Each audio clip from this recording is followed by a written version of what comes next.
Hello, Internet. Welcome back to the Fast Travel Lounge. You're listening to episode 109. My name is Patrick. I'm joined by Saif. Say hi. This is going to be a nightmare. The moment we started recording, my dog started going off at me. What a weird thing to say. Could have just said hi. Instead, said you did that. I made my decision.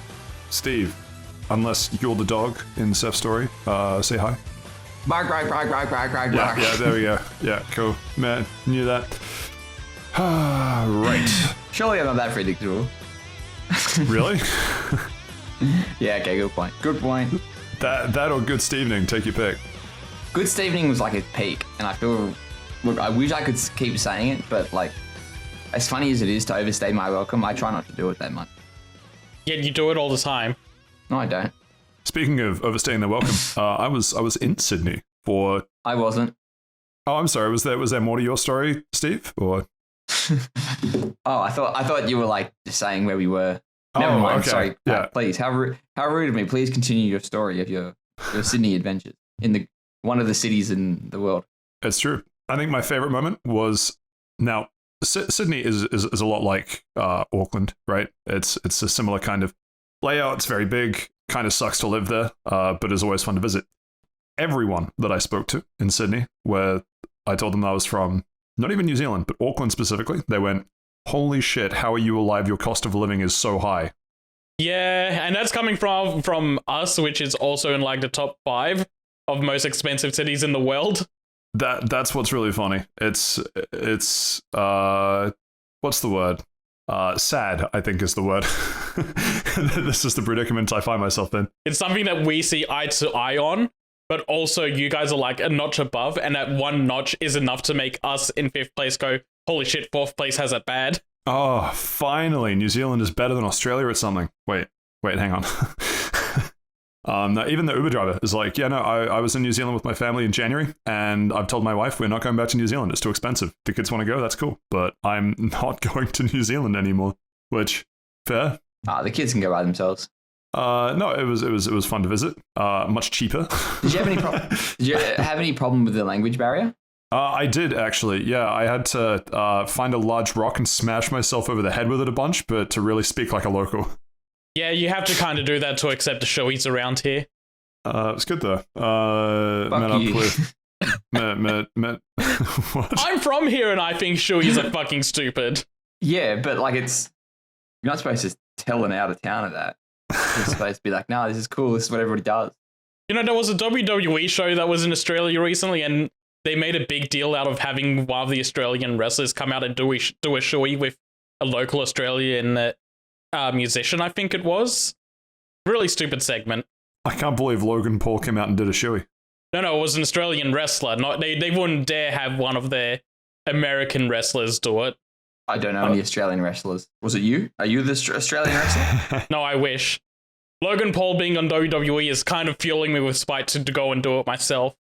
I reckon you could do it. You'd be a good wrestler. It's just expensive, man. I think it's like $1,500 a lesson. Ooh. Jesus fucking Christ. How hard is it? It's just all pretend anyway. Just pretend you get hit. That's what it is. I'll pretend to give them $1,500. 4 minutes on the tangent is probably long enough.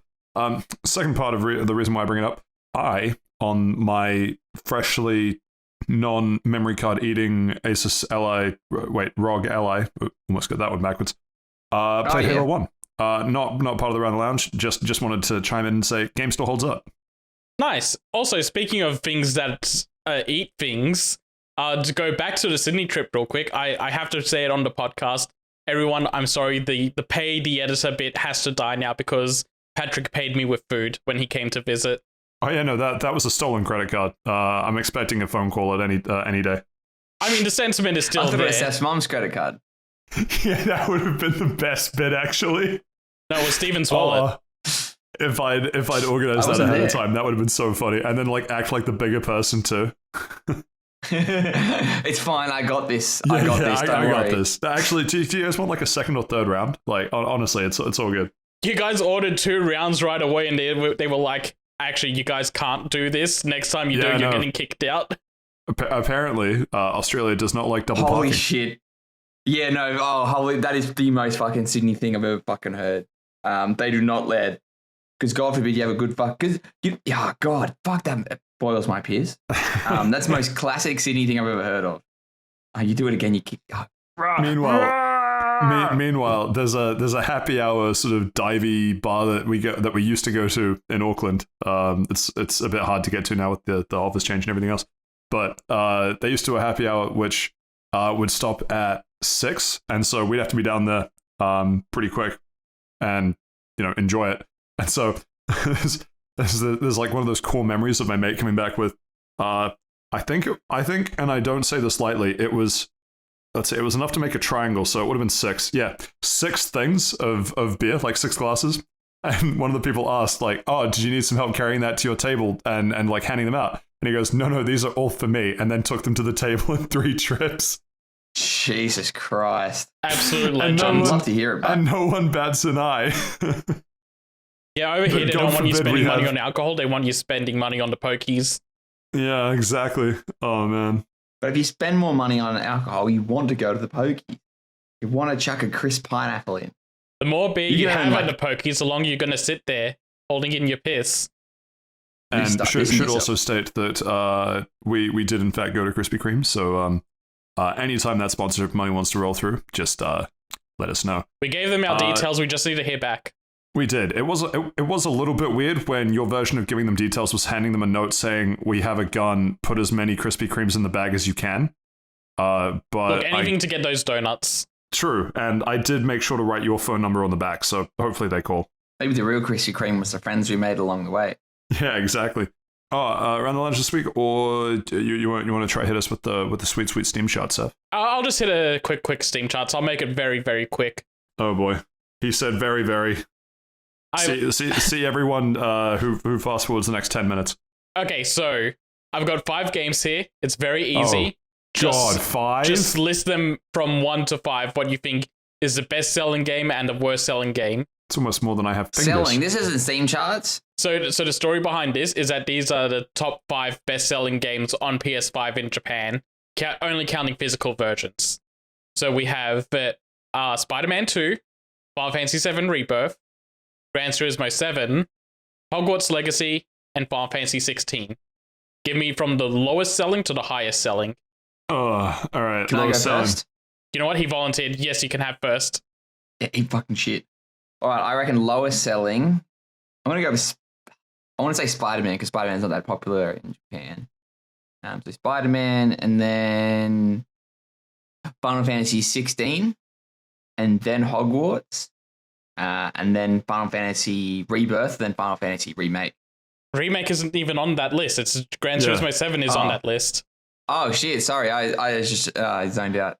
This is why we need to move everything. You need it written down. Yeah, this is why doing 5 games is ambitious. All right. I'll write it down in the group chat. You know how Steve gets with numbers. These are words, Pat. I said what I said. Okay. I've written it out for you guys in the group chat. Is that in order? No, I'd be a dumbass to do that. Or would he be very smart to say that he'd be a dumbass to do that, and it actually is in the order? All right, so I reckon GT7 is down the bottom, and then Spider-Man 2, and then Hogwarts Legacy, and then Final Fantasy 16, and then Final Fantasy 7 Rebirth. I'm gonna guess Final Fantasy 16 at the bottom, then GT7, then Spider-Man 2, then Hogwarts Legacy, then Final Fantasy 7. Hold on, give me 1 second because I'm keeping track of this. Have you been keeping track at home, dear listeners? Yeah, I want you to. Let's give the listener 3 minutes to write them down. Yeah. To kind of look up the answers. Okay, so the correct order from bottom to top is Hogwarts Legacy, Spider-Man 2, rats. Final Fantasy 7 Rebirth, Gran Turismo 7, and Final Fantasy 16 at top. Wow. So I can't believe you bought that many physical copies of Final Fantasy 16, Saif. Look, my 16 collector's editions had to go somewhere. Yeah, I don't know how to distribute the points on this one. Both you lose on this. No, that's fine. Like it's physical media only in Japan. It was a weird fucking metric to judge us on anyway. And I think the and another fun fact, Rebirth was the best-selling game of February. It was released on the last day of February. All I heard was how much hype there was around Rebirth. I'm surprised it wasn't the one that took out top spot. Anyway, no, that's cool. Maybe if they brought it to Xbox. In Japan? Yeah, I know, that's fucking suicide. They wouldn't sell it. But they should still bring it to Xbox. In Japan? Yes. Put it everywhere, but. Speaking of bringing things to people, Steve, what have you hunter gathered for us in Run the Lunch today? Oh, been uneasy pickings for the hunter gatherer of the tribe today. I've had to go back to 1995 and play Earthbound, the hit RPG for the SNES back then. It's on the Nintendo Switch Online back catalog. Fuck, it's a fantastic game. Love it. And realistically, if we've got time, which we won't, because you never do, just some quick thoughts on the live-action Avatar: The Last Airbender. It's actually really good. The casting's really good. The voice acting from Aang is dog shit, but it is what it is. Voice acting? Yes. Actors. He was acting with his voice, Seth. What part of that's confusing? It just, when you say it like that, it makes it sound like someone dubbed over him. Oh, okay. Yeah, the real Aang. Like you have someone being the physical actor and then you have someone being the voice actor. Which is what they did for Twisted. They did that in the Twisted Metal live action show, actually. Did they? Yeah, Sweet Tooth was played by Samoa Joe, but his voice actor was the guy that does BoJack Horseman's voice. I forget his name. Oh, don't know who that is. Seth MacFarlane. He does every other voice. No, it's not Seth MacFarlane. Will Arnett. Yes, thank you, Will Arnett. But yeah, everybody go watch the Avatar, the Last Airbender live action. It's better than what you think it is. See, that's interesting because I liked... The fucking Zuko is fucking A1 in that. He's A1 in the show and he's A1 in this. Like, it catches the fucking teenage angst of that man, or boy, very well. I have some opinions. Maybe we will get to talking about that. Maybe not now. Maybe next week. Who knows? But yeah, I have some opinions on that. I liked parts of it, but I'd be curious to discuss the bits where we disagree. Because that's super rare. Well, what about you, Pat? What's your round the lounge for this week? Is it Avatar? It is not. Although, I mean, unless no, I mean, he's really trying to push it. He is, but he's not the host, so his opinion doesn't hold any value. Don't worry, I'll be there next week. Have been playing Balatro. Oh, interesting. You got into Balatro. I got into Balatro. The absolute crack cocaine that is Balatro. Yeah, I have some thoughts. I will talk about those. Is this continuing your trend of really wanting to check out games that release this year just so that your end of year report looks good? Yes. Yeah, that's pretty much it. Yeah. Love that for you. Thank you. And speaking of loving things for me, us. Seth, what have you been up to this week? Mostly, I'm going to be talking about Final Fantasy 7 Rebirth. Not in too much extensive detail because... I can't believe that was the game that topped all of Japan physical sales, because that's what I said was number one. Yeah, sure. In your fantasy world, that's what happened, but the actual GOAT Final Fantasy 16 won. It's Final Fantasy world, eh? Damn it, Steve.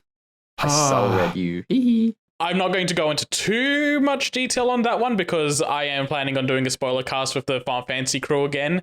Try not to keep. Try not to do 7 hours this time. Hours as well? No, we haven't recorded it yet. We're waiting for something to come out before we talk about it. But yeah, I'll give some. Is it the heat death of the universe? No, that'll be how long it takes us to record it once that thing gets out. Understandable. I'll give some brief impressions. Nothing too big, but maybe try to sell you guys on how good of a game this is. And then I got addicted to crack, and by crack, I mean the Dragon Ball Super TCG game that just re-released. It has a digital version, so I checked it out, and it has stressed me out beyond belief.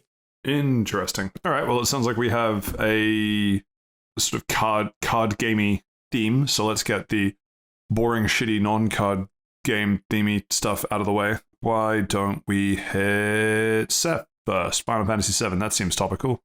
Okay, sure, let's start with Rebirth. Straight up out of the gates, this is Square Enix's super game. Like, Ubisoft goes around saying all their games are like the quadruple A games. Like, you look at, what was it? Skull and Bones, and they're trying to prop it up as this massive, super important game, and they're calling it a quadruple A game, and it just flounders. The Rebirth is actually for Square Enix what you would expect a quadruple A game to be. It took me 112 hours to hit credits, just shy of that, like by 5 minutes. And that's because I did... But surely that's like doing... sorry, you're ready to go into it, but that's because you did a bunch of other shit as well, isn't it? Basically, 95% of the game I did.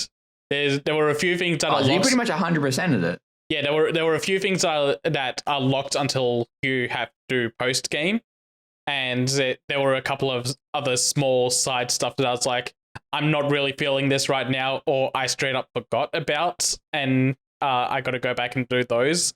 But they're just basically like, you already did this minigame, now here's a hard version of that minigame, just for completion's sake. So just small stuff I missed out of like that, but for basically like what the game has in content, I've basically done everything worth doing and talking about. And yeah, this game's chock full of shit to do. Okay, so first off, structurally, every single map in this game is basically like just one big zone that you go around. Like, you know how I always talk about Green Hill Zone. Kind of. You know how I always say that my dream Pokemon game is something like take the maps of Legends Arceus and then connects them, like make some sort of loading barrier between them. This is essentially what this game does. Yeah. You start off in like a grassland area, and inside that grassland area, there's the City of Calm, and you just have like a shit ton of stuff to do there. You progress stories, you do like side quest chains, and then when you're ready to move on, you go into the Mithril Mines, which is the cave system that connects the grasslands to the Junon area, and that mines basically acts like the loading zone between grasslands and Junon. Is its own full mini dungeon, and it's really cool that they do that. Like, it just makes this one open area, and then you seamlessly go into a dungeon, and then once you finish a dungeon, you seamlessly go out into the next open area. And this is kind of what I think people want a Final Fantasy big world map to be these days. Like, even Final Fantasy 16, the maps were disconnected. Like, you had a big area that you'd go around. There's a little city inside it, or a city or two. There's hunts and stuff to do within them, but then you have to go out into your map screen to go load into a new area. While this, like, if you just straight shot the game, everything feels connected. What do you mean by dungeons in terms of like the dungeon hook in? Like, me not really playing, like, dungeon can sort of mean anything across games that I play. What is a Final Fantasy 7 dungeon? Okay, so an open area is something that just kind of like you can walk around, you can go at your own leisure. Yeah, I got that. So I asked about the dungeons. No, that's why I'm making the distinction. I'm making the distinction. Yeah, that's why. Fuckwit. Get this guy out of here. You have like 8 different rest stops and 2 different like city areas that you can go to and eat. Like, it's very chill experience. But then once you go into a dungeon, it's like, okay, no, now you're locked in. This is the specific party you have to use in this area. Checkpoints of like healing stations are few and far between, so you have to start using your items more to stay topped up, or using your magic to heal yourself. And it's kind of like a linear experience that kind of locks you into doing a gameplay segment that's curated, rather than just you go out and do however you want. I see. And yeah, so since this is a second game in a series of games that's going to be a trilogy, it leverages that by taking everything that worked in Remake and then amplifying it a shit ton. This game's combat just feels so much smoother than the original game did. They use an action style of combat, but in the original game, it felt like this isn't really an action game. This is just using action elements to build up a bar to use big moves, and that's kind of like the action moments are filler between you using your commands. This actually makes the action combat worthwhile. Like, you got proper guards now, you got proper dodge rolls. Like, in Remake, your dodge roll had no invincibility frames. It was basically a dodge to reposition. In this, they actually give it invincibility frames so you can actually use it as a dodge. Oh, so it's pretty much Dark Souls. Pretty much. All games are Dark Souls like. They've expanded on the combat system by doing team attack moves now as well. So if you're holding down the R1 button, it pops up a small menu that says, hey, you press R1 and square, you're going to do a team attack with this partner. Or if you do R1 and triangle, you'll do a team attack with this other character. And that's kind of neat. It gives it helps build up the ATB bars on multiple characters faster, so that everything is moving at a much faster pace and a smoother pace now. And then it also helps build up towards the big duo cinematic moves that are all super useful to do. Like, one of the party members I keep around the most is Tifa. And yeah, you do. Not for the way that Steven is implying, because she's just one of the more fun characters to play. Yeah, she is. Quite you. But yeah, so her team attacks with Cloud is she's good. The two that she has with him is one of them gives you unlimited MP for about a minute. And the other one gives you your Final Fantasy. Yeah, sure, let's go with that. But even just on the point of having unlimited MP for a minute is super useful because it means you get to use cures for free, you get to do buffs for free, or just take advantage of elemental weaknesses without having to worry about anything. They also give every character now just a free elemental weakness attack. So you don't have to worry. So if you're doing no MP runs or something, then you don't have to worry about not having a fire spell. You just have a fire move in your toolkit for free now as well. And it's much weaker than using a fire spell, but it still helps out a shit ton. And yeah, it's just very smartly made to take advantage of everything that they built up in Remake and then just expanding outwards and making it just a whole lot bigger. And one of my favorite additions is that they brought in a new card game called Queen's Blood. We're bringing it back to the card games. Final Fantasy kind of has a history with card games. There was Triple Triad in Final Fantasy VIII and now Final Fantasy XIV, and there was Tetramaster in Final Fantasy IX.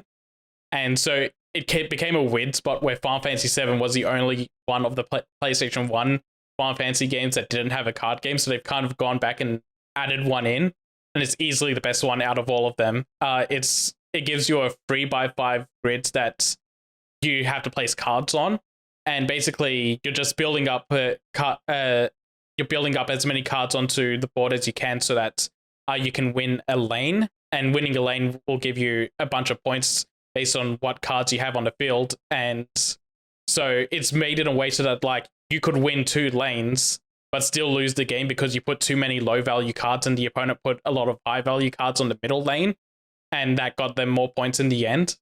It's weirdly in depth, and I super appreciate it, and it's become one of the more attractive parts of the game, to the point where the games director has gone out and said, okay, yeah, everyone's really enjoying this. We might have to look into expanding Queen's Blood even more. So it's become like the whole Witcher 3 thing with like Gwen. Yeah, essentially. They made that spin-off thing. That which was just fucking fantastic. I did like that Gwent game, both in the game and when they released it solo. Is it kind of just numbered cards, or does it do the Witcher 3 thing where it's like character cards type of thing? It's all character cards. They're based on like the monsters in the game or the characters in the game. Ah, fantastic. Love that. And if they expand it out more, like if they go and make like a mobile app, then I'd hope that they really do like, okay, here's cards based on other Final Fantasy games as well. But yeah, it's just been a really enjoyable game. One of the best games on the PS5 right now. Well, speaking from someone who, look, Xbox owners, close your ears. Realistically, this isn't coming to the Xbox anytime soon. This may be pushing me into the direction of getting a PlayStation 5. Do you think that if you play remake the first one and then Rebirth, the difference is like a stark contrast? Like, wow, this is so much better than what they've done before, or is it just more of not more of the same, but it's just they've just improved a couple of quality of life? So, but it's kind of a weird mix, because there's definitely moments where it feels like it's more of the same, and that's kind of like in the dungeon moments. But then when you hit like the open area segments and just the game feel of it, it's the way I've heard it compared, and I kind of agree with, is it's like going from Kingdom Hearts 1 to Kingdom Hearts 2. It's a night and day difference in just game feel alone. Yeah, like you literally, like you can't go back. And like, yeah, going back and playing Kingdom Hearts 1 and then going to Kingdom Hearts 2, I'm like, how the fuck did we play Kingdom Hearts 1 before? It's bullshit. Yeah, how the hell is this the same franchise? These are like completely different games. In the same console generation, they made that drastic of a leap as well. It felt like going from a different generation of games. In terms of the story, and I'm a big fan of Final Fantasy VII, the story I think is like really well done. And I know Remake did a lot of like time bullshit to kind of fit things in. And I'll be honest, I have spoiled the ending because I was very curious on how it ended. And I'm not going to spoil it here, but I was interested with the way they handled that situation. how does the middle part, how does everything else go? Like, does it? Because Final Fantasy VII, like it's a complete game, and splitting it up into 3 pieces, then doing like other shit to it. I'm worried it will lose some of like the part that makes it good. Like when you're with, I'm not sure if it deals with this, but when like Yuffie joins the party. And then you go to her ninja village in Final Fantasy VII, that's like a good moment. And then when you go to that Red 13's big observatory type of thing, that's also another big moment. How does it handle all that kind of stuff? It handles them all really, really well. Yeah. Okay. Like just early game, like one of the earliest things I'll talk about, I guess, here is you go to Junon pretty early. And going in Final Fantasy VII, like the original, you go to Junon. And there's like that whole big parade for Rufus Shinra taking over. Like he's the new president and they're doing his presidential ceremony. The way they expand that is great. The way they handle the parade is fantastic. And yeah, it's a lot of the same sort of stuff as like when you're in Remake and it's like, oh, hey, they're doing this part from the original game. They're expanding it a little bit and it's really interesting to see how they're adapting it to modern hardware and making it more like a current version of those events rather than how they were interpreted on the original game on the PS1 because they were so limited in what they could show. Yeah, no, they do a really good job with all of those things in the middle of the game. So the question then becomes, when Naughty Dog talks about Last of Us Part 2 going from PS4 to PS5 and now this is the way the game was meant to be played, would you say that the PS1 to PS5 jump gives more credence to this is how the game was meant to be played? I don't think it was this is how it was meant to be played. It's more this is how it was meant to be played originally and this is what we can do with it now. It's always kind of, like it loses the I don't want to say the charm, but the turn-based combat, the random encounters, the materia use, all in Final Fantasy VII when it originally came out was quite big and quite a big deal. And like because I knew I had a PlayStation when I was a kid. I've said this before. I'll say it now. So when I went and played the Final Fantasy VII like in 2020, I think, or 2021 during one of the lockdowns we had, I genuinely enjoyed it. I thought that the game had a lot of character, had a lot of soul, and it's just interesting to sort of see. It's like, yeah, cool.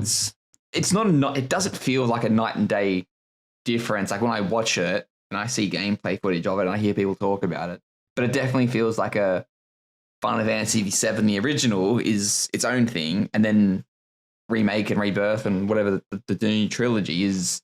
Oh yeah, it's the game you all know and love, but just brought into the 21st century. Kind of, but it also treated like sequels. Like a lot of the story elements of Remake and Rebirth and everything like that is like, yeah, no, the original game stands on its own. This is an expansion and also playing on everything that you know about the original game, like trying to twist it because spoiling Remake a little bit, but the ending of that game basically shows that this is an alternate continuity where like essentially it seems like a Sephiroth from Advent Children is taking past knowledge and trying to apply it to a new version of the Final Fantasy VII world.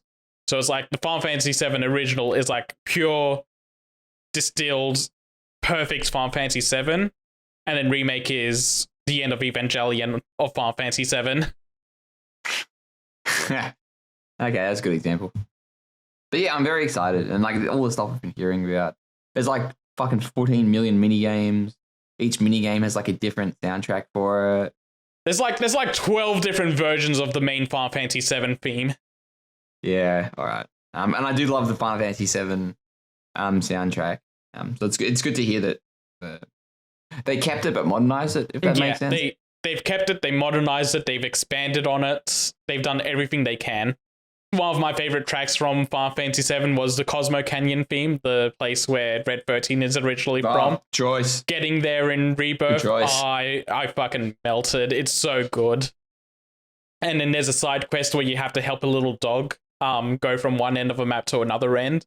And the background music they have playing for that is fantastic because it's like, I don't know how to say it without sounding extremely weird about it, but it's basically like a song you'd expect like kindergartners to sing about a mascot character, because it is a song for the Shinra Stamp mascot dog that's been made for this remake universe, but it's extremely charming.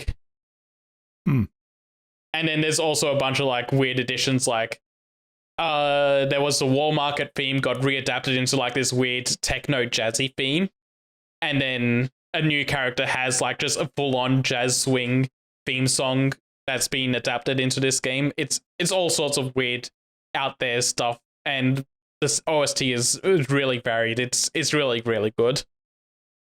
But yeah, very good game.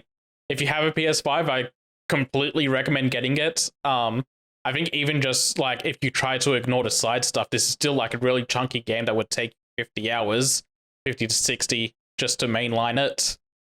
And if you don't have a PS5, get on it or wait for the PC version where it'll eventually just burn down your house. Steven specifically, because it'll be him trying to play it on his laptop that'll just set on fire. It's not even thinking about playing it, it just crashed it. Yeah, maybe this is the year. Let's find out. Let's see. I'm moving next week. Let's see. Maybe I'll get a housemate to split it with me. Or she did say she wanted a PS5. I cannot believe Steven is thinking about buying a PS5 and it's not 75% off. Listen, it's the PS5. It's never going on sale. You're right. I should just break it. It's like $150 off at the moment, I think. And by that, it's like $150 off right now. It's like, oh, hey, it's the price it was when it came out. Oh, that's right. It went up. I completely forgot about that. That's even worse. It's gone 75% up. Been taken over a fool. And then there's also the rumors of the Pro coming out later this year. Yeah. Ooh, is it foreshadowing? We'll get into the Pro stuff later. I have thoughts on that. And now I've got to make sure I've got enough money for the Nintendo Switch 2 as well. Man, there's a lot of stuff coming out. As a former owner of a PlayStation 4 Pro, I have thoughts about the PlayStation 5 Pro. I hope they don't call it the PlayStation 5 Pro. I hope they call it like the PlayStation 5.5. I think they'll go with Pro. Anyway, that's imagine, for the news. That's imagine the news. that they call it the PlayStation 361. It's not funny. Funny at all. Why do they call it the Xbox 360? Because you do a 360 and walk away. That's not how. Never mind. That's the joke. That is the joke. Paddy got you. I've been burned by that too many times. I've heard radio interviews, people talking about you've completely 360'd on an issue. In fact, I've sent a GIF about that joke right now. Oh, it's Michael Jackson GIF. Spicy. I'm sure the audio listeners will love that. But the video listeners will probably not also like it because I'll probably forget to put it in. But yeah, that's all I had to say about Rebirth. We can move on. If you want to hear about my score, listen to the spoiler cast. Oh boy. It's going to be when's the spoiler cast coming out? 7 hours of content. I think the Ultimania was coming out April 16, so sometime after that. Because Ultimania books are like just where they spill their guts about like what they meant with some metaphor stuff, or like they were implying something in the scene and then they just full on expand on. Yeah, so this is what that scene meant. So I think it's just best to do a spoiler cast when all of that information is out. Fair enough. All right, cool. Shall we swap it to Earthbound and then we'll just save the TCG fun for the end? Yeah, sure. I like how you say sure, Earthbound. as if it's not going to be Steve talking for the next 30 minutes. No, that's good for me. It means I get to finish my spaghetti. What's you got with the spaghetti? I bet you just took a big bite. Steven, just talk about Earthbound. Seth's Final Fantasy was the meal he ate along the way. The real spaghetti was inside you all along because you've eaten it. So anyway, Earthbound. So this came out in 1994, I believe, in Japan, and for us filthy gaijins in 1995, like pretty much 9 or 10 months later, something insane like that. But a lot of people really didn't play it in the West until everyone's second favorite Smash character, Ness, was brought out for part of Super Smash Brothers. And I'm assuming, much like both of you, I didn't really know who Ness was in Smash. I never really heard the Earthbound series until I got sort of later on in my life. And then I think it was in Melee or Brawl when Lucas joined from Brawl. Earthbound Brawl. Okay, Brawl. From the Earthbound sequel. But yeah, anyway. So Earthbound was released for the Super Nintendo. It did have a bit of a re-release on the Game Boy Advance, but I played the version that is available on Nintendo Switch Online, and it doesn't. The version that's on the Nintendo Switch Online, it's essentially just a straight port. There's nothing done here in terms of quality of life. But Nintendo Switch Online, for those that haven't played it, does have a couple of interesting features that I think make this game much more approachable and enjoyable to play. So the first one is the use of save states. The Nintendo Switch Online lets you pretty much save whenever you want. Press 2 triggers in, you're saving, you're loading, that's it. Don't have to worry about it. Fantastic. And it also has like a rewind feature where you can rewind. I say rewind, but it looks like you're just sort of chopping back a couple of frames. And you can actually go back a significant way. And I think that's both of these are really good because and it's kind of hard to say, oh, this game was for its time because it is very much a Super Nintendo RPG. You're pretty much getting a bunch of people together. It's turn-based combat. You're walking through. There are encounters, but instead of using random battles like what Pokemon does and what other RPGs of the time do, it actually uses, like, there are sprites in the overworld. So you're walking and someone approaches you, you'll enter a battle with them. And if you approach them from behind, you get a free attack. And if they approach you from behind, they get a free attack. It's like you're taking them by surprise, like an initiative concept. And I really think that is good. The combat is it's fairly basic. It's pretty much try to do as much damage to your enemy either by using a normal attack or by using like a psi power, like a psychic power, or a psychic energy power, I think is what the game calls it. Because some of the enemies, and especially some of the dungeons, can get a bit of a slog to the point where it's, if you're taking a bit too many attacks from the enemy, it'll reduce your health a bit and then kind of making it borderline impossible to progress. It's not impossible to progress, but you have to make sure that, like, by the time you get to that final boss, you've either got some healing items in your pack, some energy left to sort of heal up, or you're on like a good enough health that you can sort of take it. Because this game is from 1995, each character can only hold, I think it's like 8 inventory items. And because you want to have equipment, like Ness has a bat, Paula, one of the other characters, has like frying pans that she hits people with, essentially. It's pretty weird. And like Jeff has like weapons, and Pooh doesn't have anything because he's lucky, but you don't get him until later on. But because you've got like 4 equipment slots, 4 of your 8 slots in your inventory are already taken up because you need that inventory. Because it increases defense, it increases attack like substantially to the point where you can't progress if you don't have it, which leaves you pretty much only 4 spots left, but you'll have key items that take up some spots. Like you've got pretty much like a magic pencil eraser that gets rid of objects in front of you. You have a phone that like can only receive calls, and like an ATM card you use to get money, and that all takes it up. So it can get a bit rough, especially towards the end of the dungeons. And it got to the point where I kind of grinded a bit, where I was defeating enemies in one shot, so I could pretty much progress to the boss. And I get the feeling that is by design what it's supposed to be, but it just kind of it just feels like a waste of time. And maybe because I did play it on like the Nintendo's official emulator as opposed to other unofficial emulators that have like a double speed, I feel if I had a double speed, it would be a lot more approachable, especially towards the grinding, because I fucking hate grinding. It's a waste of time. It pads out the game. And I don't think this game needs any padding out. Like, there was some sections in the early game where it felt like I didn't have to, but then as you get other party members, and the party members don't level at the same way that you do. And what I mean by that is, like, when you get Paula, when she joins you, she's at level 1. And Ness is at like level 20 at this point. And like, while it does take like 3 or 4 battles and she levels up like 6 or 7 times, if an enemy targets her, she's out. And the only way to revive an unconscious enemy is to go back to a hospital. If you don't have any items, of course, you have to go back to a hospital, pay a fee, and bring them back. And that can just kind of be a bit, especially when you get the new party members and they are low level. It's kind of rough, but it is what it is. It kind of makes you a bit more dynamic with the combat because the combat is fun and there are different ways to approach it. But the sort of randomness of what the enemy's going to do, because every enemy can either attack, use a special ability, or it can essentially do nothing. Like, for example, if you're fighting a dog, like it can just howl, and howl doesn't do anything. Sort of What do you mean? It raises your attack. Which is good. I like that. Oh, that's in Pokemon, baby. Not in Earthbound. Howl didn't even come out till Gen 3, which is in 2003. So 8 years too soon. But essentially, the combat is pretty good, and I do sort of like it.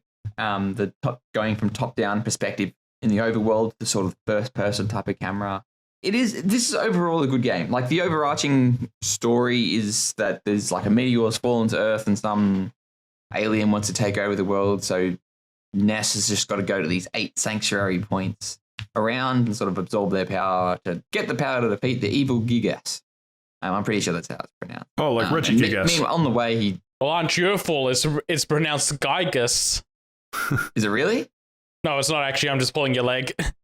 Ah, you're a bastard. Well, I was going to say it's never been said. And this, the story is, it's a pretty average story. It does feel sometimes like, I'm going to take a word from Josh Strife Hayes, which is he does a lot of retrospective streaming type of stuff. Big shout out to Josh Strife Hayes, very good. And his thing, Josh Strife Plays, is very funny. But it feels like a little bit like a Saturday morning cartoon type of thing. Like, you go to a town, there's a local problem you've got to solve. You solve this local problem. This local problem just sort of leads you towards the new sanctuary that you can get. And it's like, oh, cool. Like, I'm glad I took time out of my busy schedule to help you guys out.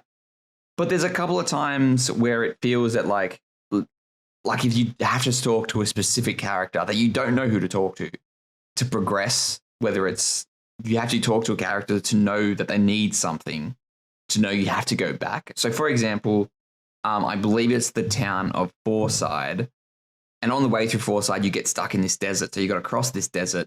And that's fine. You get to the town of Fourside. And then to progress the story, the manager's taken the Runaway Five, which is the singing group, pretty much hostage.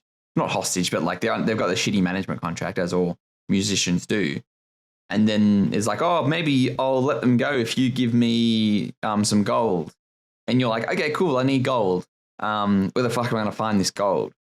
But because there's this little section in the desert that you have to talk to someone and they start setting up a mine. And because I missed that part on the way to Fourside, it felt like all right, where do I go? I talked to everybody in the town. I explored the desert a bit and I missed it again. And I'm like, okay, I've missed this. I've missed something. Something's not adding up here. So I did have to go back and like look up a guide and be like, how the fuck do I progress? And it was literally like, it wasn't that it was out of the way. It was just, I didn't see it. And I can imagine not having the internet be fucking frustrating as shit. And by this time, like I'm still fighting enemies and stuff. So like I've over leveled by like 7 or 8 levels by this point. And there's a couple of other instances in that I'm like, I had to go for a guide to be like, what's going on here? I'm like, oh, that's where I go.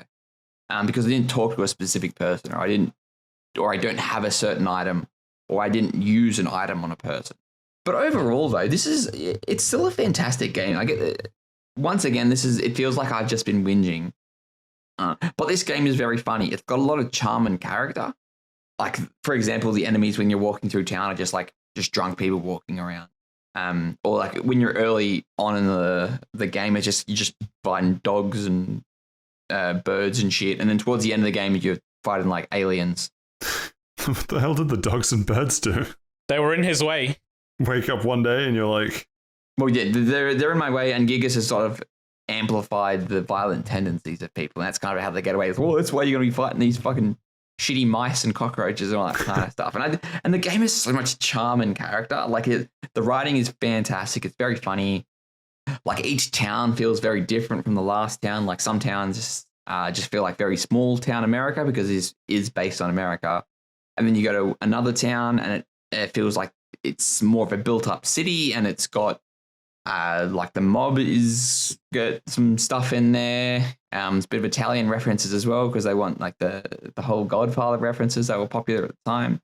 And you've got like other supernatural elements. Like you've got these things called like the Satins. And they've got like different text when you talk to them. Like, so instead of having the standard Earthbound text, they've got these weird symbol type of things that like obviously represent letters, but like it gives them a lot more character and a lot more vibrancy.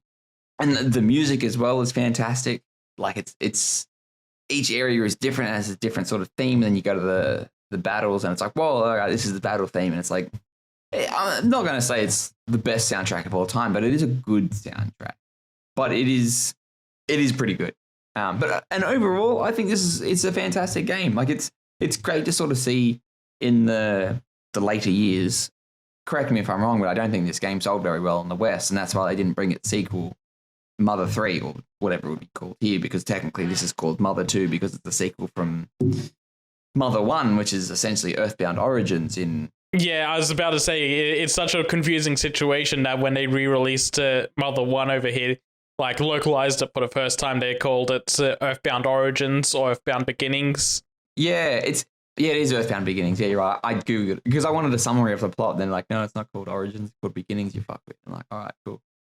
But yeah, and it's just such a good game, and it's got a lot of charm. It doesn't really overstay its welcome. Like I was kind of like, it does get a bit samey as all like these type of games do. Like it feels very much, all right, well, here's the battle. I know what I've got to do now. Rah, rah, rah. Like it doesn't change those type of mechanics. But by the time it sort of that kind of got there, I was like, the game pretty much finished. Like I only had a couple of bosses left. And that was really good. I really enjoyed it. I can't wait for Nintendo to never release a sequel in the West for whatever reason, because God forbid we ever get anything ever. But this kind of does pique the interest for me to go and check out, because there is a fan translation of Mother 3. And apparently that builds and is a lot better than Earthbound. So will I check it out? Maybe. I think I said it on the last episode, but I believe Nintendo actually uses the fan translation lines to sell merch. Oh, that's right. Yeah, you did. You did say that. Yeah, which is fucking insane when you think about that. But yeah, I highly recommend anybody checking it out. It's just on Nintendo Switch Online, or you can get it through other methods to play games that I will neither condone nor point you in the wrong direction from. But it's good. It's really good, and it's good to sort of see that, because Ness is one of those characters in Super Smash Bros. He's been there from the beginning, and I'm like, oh, where the fuck does he come from? And it's good to see, and it's good to see like why it has a cult classic feel about it as well. But what about you fellas? You seem like you would have played it, Steph. I haven't. It's something I've wanted to for a long time, for that same reason of like, yeah, they've been in Smash for so long and I want to check out their games, but also because I just genuinely hear that they're great games, especially Mother 3. It's just something I haven't gotten around to. One day. Yeah, well, we're all going to make it, I think. I think well, technically it's 30th anniversary this year, so maybe we'll get a remake. It definitely does need a remake. There are certain parts where it's very dated, like the inventory management, the combat encounters, even walking around as well, which it's a bit tedious. Like you get a bike at the start, which is great, but the second you get a party member, you can't ride the bike anymore, which just, it's not very good. That's such a weird thing to do. It's like, it'd be like giving you running shoes in a Pokemon game and then like 2 towns in, they're like, actually, no, you got to walk everywhere now. You got to walk as slow as you did in Gen 1. It'd be like Pokemon Yellow, where you get the Pokemon shoes, and then as soon as you have a Pokemon following you, you're like, well, I don't want to outrun the Pokemon. I guess I'm just going to walk slowly. It kind of does feel like that, and it's just a shame it does it. Like, it's like, oh, cool, I love the bike. Let's go. And it's even got like a different music that plays, so it's really good. And that takes it away from you. I'm like, all right, well, bye bike, I'm just going to tell you. But yeah, I reckon it's a solid 8 out of 10. But at the same time, it's an 8 out of 10 with its... I'm judging it based on the standards I hold with now. Like, there are like quality of life things that I'd fix, and if those things were fixed, it'd be pretty good. But yeah, check it out. Earthbound. Cool. And to answer the question, I've just sort of missed that kind of era of Super Nintendo games. Like, chances are I was around someone that had it, like an older cousin or something, but just never really got into those sorts of games myself. So might one day. Well, it's really weird for people our age, because like I was born 95, Seth's born 95, and you're born 96, aren't you, Pat? I was born 94. You really? Fuck you, granddad. My bones are aching. But it's definitely, your knees are going to give out as well. But it definitely feels like this type of game was either like on its way out, Because like the Nintendo 64 and the PlayStation were coming out, like as we were coming of age and stuff. Coming of age is more teenage years. It's more like once we were becoming sentient of the world around us. Yes, it's sentient's probably the right word. When we were given things. I don't remember it because I was barely sentient at the time of it. But like Still are barely sentient. when I was 3 or 4 years old, I got a PlayStation 1 as my first console. So Super Nintendo was something I have to go back to. It's not something I grew up with. It's already retro by the time we were born. But yeah, and it was being overshadowed by things that were like in 3D, like Mario 64 and Ocarina of Time. But yeah, I'm glad I went back and played this. Like every now and then I'll go back and play an old game and be like, oh well, that was really good, or oh well, I can't believe we lived like this. Yeah, no, just as a general thing, I feel like Super Nintendo games hold up really well. Like there's definitely some quality of life stuff that's just because of how old they are, but like just in general, Super Nintendo games are really well done. It's when you go back to the Nintendo Entertainment System that things are a bit rougher. Yeah, the NES stuff never really worked, but they're definitely, and I think it's just because like turn-based combat ages a lot, ages are better as well, because the only thing difference between like turn-based combat with this and like turn-based combat in like a Pokemon or something is just like perspective and what it looks like, because it's roughly the same thing. In saying that, Pokemon at its baseline hasn't really evolved much since the Game Boy games. Hey, I see what you did there. Nice. Yeah, good. Give it a Firestone, shall we? I don't know, it's technology. I think it needs an electric stone. Thunderstone, you mean? Yeah, sure, that one. Yeah, you get it next time. But yeah, Earthbound. Go check it out. And on the Nintendo Switch Online, if you do want to play it in chronological order as well, Earthbound Beginnings is on that as well. And also, fun fact, trivia time. The main character, Ness, he's called Ness because he was on the Super NES as the lead character of Earthbound Beginnings. His name is Nintendo because he came out on the Nintendo. I guess, and what about Lucas? What's he based on? A guy called Lucas, dumbass. I don't know. That guy's wife. Right. But yeah, cool. Thank you for listening. Thank you for coming to my Stephen talk. Your Nest talk? Your Nintendo talk? Ooh. Thank you. I'll be here all day. Because I'm going to talk about Balatro all day. Hopefully not all day. So, first of all, I'm curious. The only thing that I had heard about before really kind of looking into whether or not it's a game I'd like is the controversy around its gambling connotations, which we touched on a little bit. But how much do either of you actually know about Balatro? All I know is as a poker roguelike, but not even like full on poker. It's like you have a deck of cards and you got to try and make poker hands out of the deck that you have. Yeah. Yeah, like I've heard it's like rogue poker is what I've been described to me as. Cool. So like functionally, do you know what that means in terms of like what you're actually doing playing the game? No. Absolutely not. You're playing cards. You're picking cards up, putting cards down. There's like 11 different Joker cards or something, and that's all I know. Close. There's 150 different Joker cards. Yeah, I was pretty close there. Yeah, you were. Just carry the one. Yeah, so I heard about it via the gambling connotation stuff.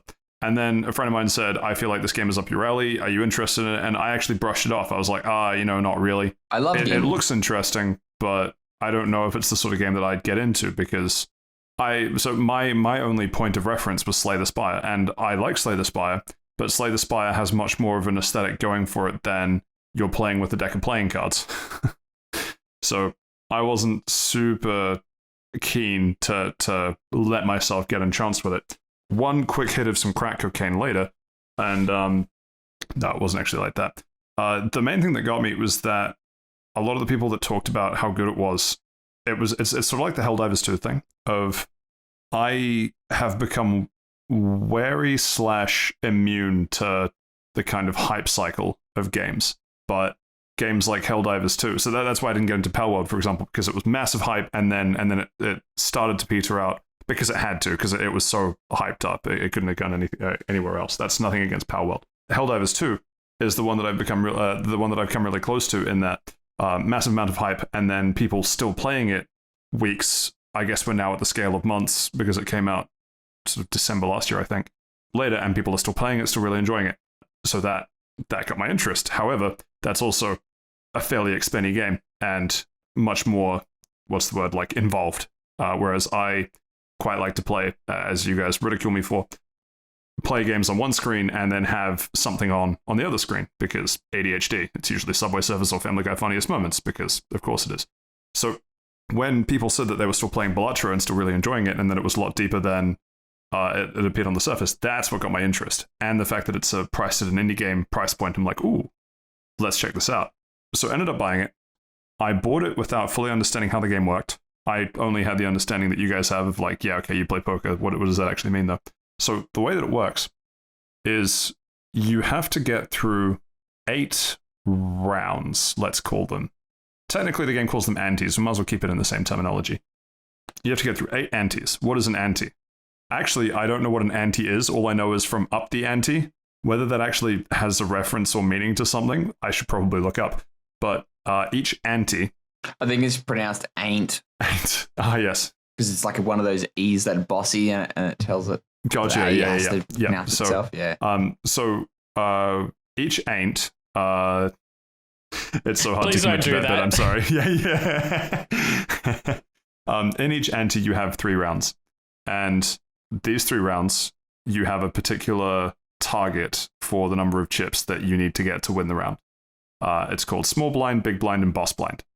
And so Small Blind and Big Blind, they have a... Okay, sorry, yeah. What real quick, but I was pretty sure, yeah, they're called blinds, but yeah, so in poker, the blinds is like, you got someone that puts in like a small blind and then someone puts in a big blind, and then the ante is when it's like it's time to up how much the blinds are.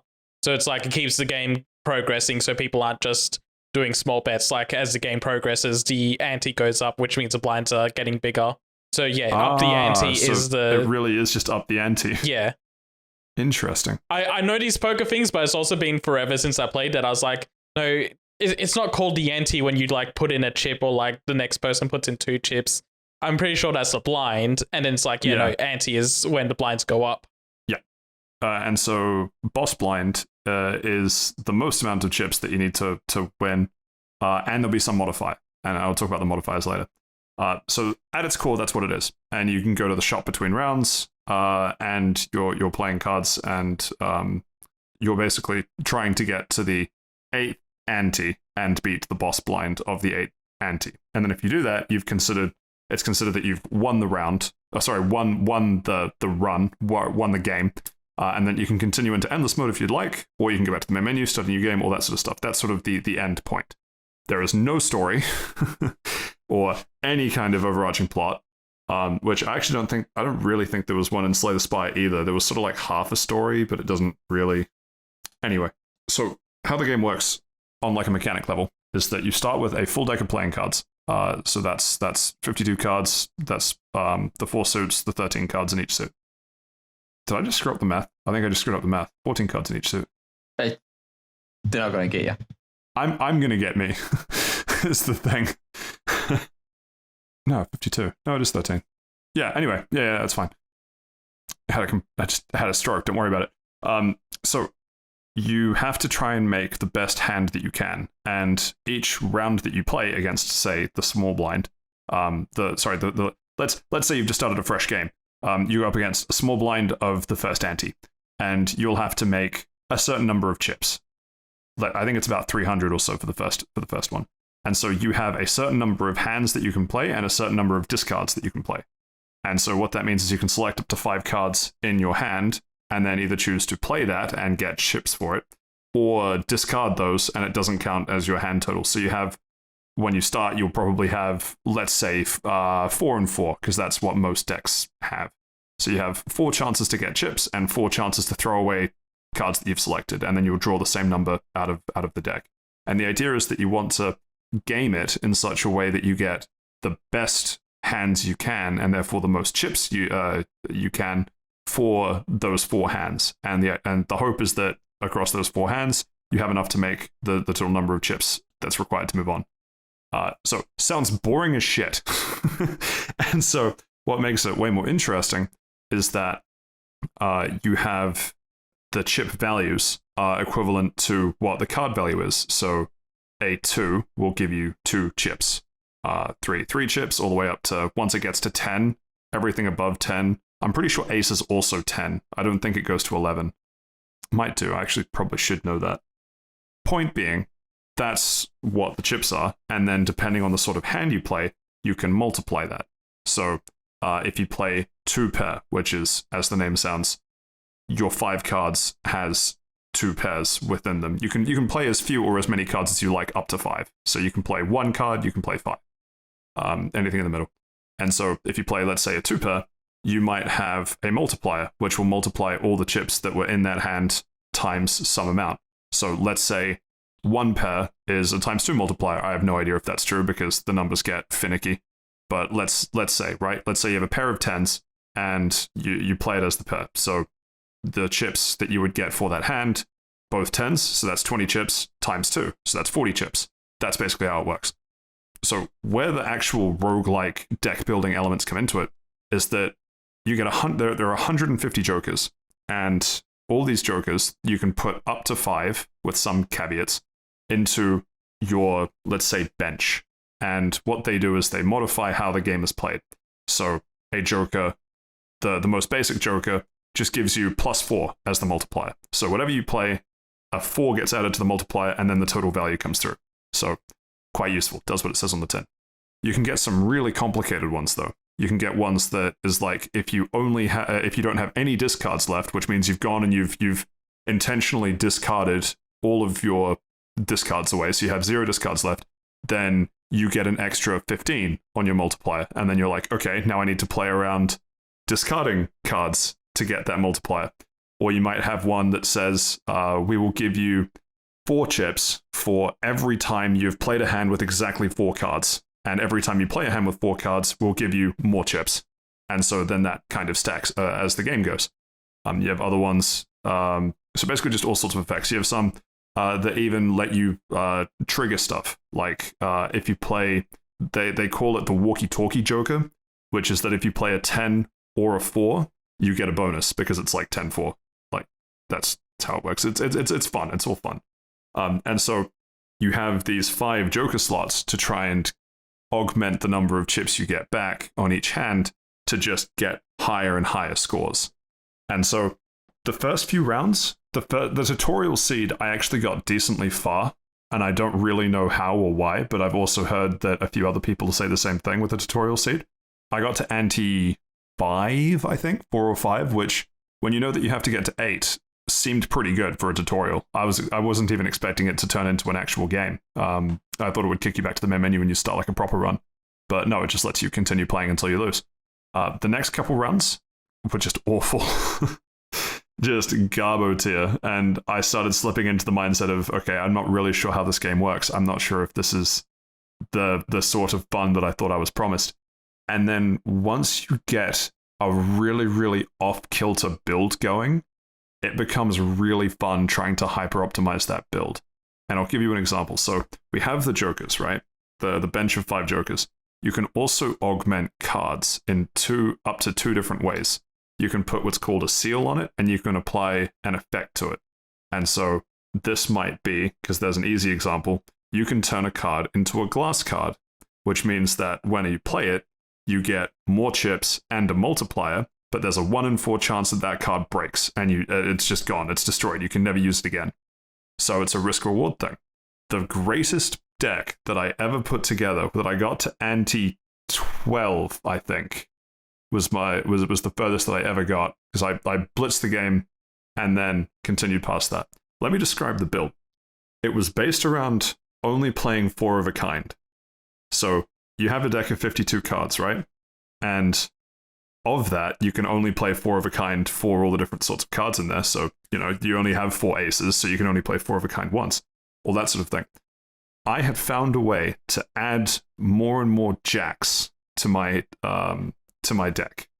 How many jacks do you think? Just throw out a number. How many jacks do you think I had in my deck at the end of that game? Oh man, this is a mini Steamcharts. 3. It is. Well, Steven just said 3, so I'm going to guess 7.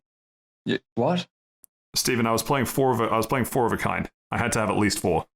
I thought, okay, 3. No, I'm joking. 5 then. 4.5.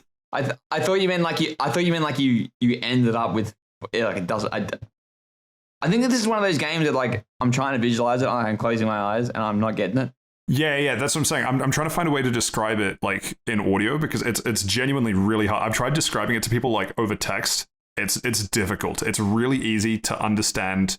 It's like I, having played it, can look at someone playing Balatro and I know exactly what's going on. I think it would be very, very hard for someone who doesn't know how Balatro works to look at a Balatro game and go, "Oh yeah, I know what's going on here." It's crazy difficult. So, in this deck, this hyper-specialized deck, it was based around me only playing 4 of a kind. So, I optimized it so that on most hands, I could play 4 jacks. That was how the whole deck gimmick worked. How many jacks do you think were in my deck at the end of the game when I got to ante 12? Won the run, continued into endless mode, did endless mode for another few antes, and then eventually lost. I still don't. Hang on, I don't think I understand. That's fine. The bit's not going to work. I'm not the smartest man. I'm not getting it. Yeah, that's all good. I had 30 jacks in my deck. Oh, Jesus fucking Christ. So one of the jokers is called DNA, which is that if you play a single card as your first hand, it will duplicate that card for you. And so I got it to duplicate a jack. And so that added another jack to my deck.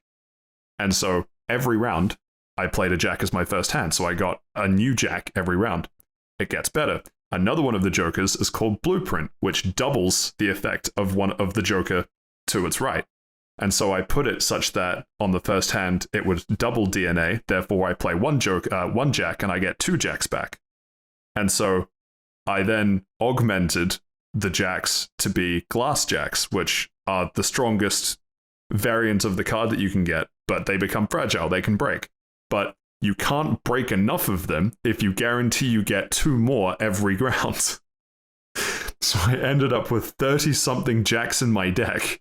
So basically every card I drew was a jack, and every chance I could to get rid of other cards, I did, so I lost like all of my 2s, 3s, 4s, and 5s and things. There are a whole bunch of ways. It would take me way too long to discuss all the different ways you can get rid of cards and change cards and things, but there are lots of different mechanics in the game that change the number of points you get per hand based on the style of card you play, the number of points you get based on the card that is played, like putting a multiplier on it, putting what's called seals on it and other bits and pieces.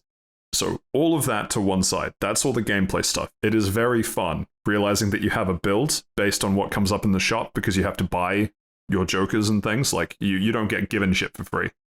You buy a joker, and because it's a shop, it's randomized. So you're like, okay, start with a complete playing deck. Buy the first joker. Okay, this is what the build is going to be, and you start trying to form how the build is going to work based on what you get from the shop. All of that to one side. 2 really important things that give the game more replayability than I gave it credit for. Number 1, there are different sorts of decks, which I did not think that they could do, and they did it quite well. So the starting deck, they call it a red deck. You get a certain number of hands and a certain number of discards. Once you play with that red deck and get to a certain point, you unlock the next deck, which is a blue deck, which is that you get 1 extra hand. Red deck gives you 1 extra discard, blue deck gives you 1 extra hand. There are about 15 decks, all with a slight tweak as to how they play. So some, it becomes easier to earn money in particular ways. Some, you have a better likelihood of getting certain cards from the shop. Some, you actually start with some passives and things, and you get nerfed in other ways. So as far as I know, there's no obvious overpowered deck. They're just decks that are better suited to different styles of play. So that's cool. That's one mark of replayability. The other one, every time a card comes up in the shop, if you haven't bought it or used it yet, it will say undiscovered. And you have to buy it or use it to actually get the name of it. So you can see what it does, you just don't know its name. And the collection tab from the main menu shows you all of the cards that you've discovered in like a card book, like you are collecting them. It gets better. When you beat the game on a particular difficulty, the difficulties are called like different colored stakes. So the lowest difficulty is white stakes. And because I've won the game a couple times, I can now play on red stakes. If you win a game when you win a game, it does the Pokemon Hall of Fame thing, and it puts a sticker on the cards that you've won with the difficulty that you were at when you won with those cards. So there are Jokers in my collection that have a white sticker or a red sticker on them to say that they were part of my team when I beat the game. So that's cool. There is something very satisfying about seeing number go up in the collection because you're playing through a run and you're like, okay, this is the build. I know what the build's doing. Ooh, here's a card that I've never got before. Do I sell something that I currently have and probably need for the sake of number go up in collection? And that is crack cocaine, my friends. And I think there's an achievement to get all of the Jokers with at least a sticker at the end of it, which is that you've won a round with every one of the Jokers, which I think is really cool. It has so much more replayability than I gave it credit for. And here's the other crazy part. Here is a game. It is a card game sort of thing, so it's not crazy intense graphic-wise. It's sort of like pixely and stylized and that sort of thing. I will tell you that the game is less than 10 gigabytes to download. Just throw a number out. How big do you think this game is to download? This is on the back of the Star Wars remake being like 60 fucking gigs somehow. All these other games being ginormous. How big do you think Balatro is to download? 3.7. 3.7? Okay. 6.9. Ah, fuck, First, that's funny. nice. Second, 64 megabytes. What? Is this some sort of pixel That's never graphic leaving the shit? hard drive. I shit you not. I was already running low on space on the ROG and went, I really hope I can install this on the ROG. I didn't even notice the download. Because when I first got it, I bought it, went to make dinner, came back and it was ready to go. And I thought, I've been away from the computer for 20, 30 minutes, didn't look at how big it was just ready to go. When I downloaded it on the ROG, 64 megabytes. When my friend was watching me play it and goes, actually, I want to play this game myself, bought it, downloaded it immediately, started playing. It's 64 megabytes. How? That's not even like the assets or anything. Like I'm looking at screenshots. Yeah, that's what I'm saying. It's a good game. I've seen single images bigger than that. Yeah. It's crazy. It's really, really good. And there isn't any multiplayer, but it's the sort of game, it's sort of like Inscription, which I hope I've talked about. That's still a soft spot of mine and like a really fun card game. It's like Inscription in that it's a really fun game to just have on because it's entirely turn-based. There's no time pressure for anything. But have on one screen and then just sitting in Discord with a couple other people also playing it, and you're just sort of comparing builds and notes and everyone's sort of doing their own thing, and it's just super casual and fun. There's something kind of just nice about it. It's like a very chill game in that way. And yeah, it becomes crack cocaine seeing number go up because your first ante small blind score is like 300 points. My greatest single hand ever was, let me just pull up the old note to make sure that I get the number right. So the 300 points is you need to get 300 points across all of the hands to win. So like 300 points across let's say 4 hands, right? So each one, as long as each one's like 75-ish points, you're good.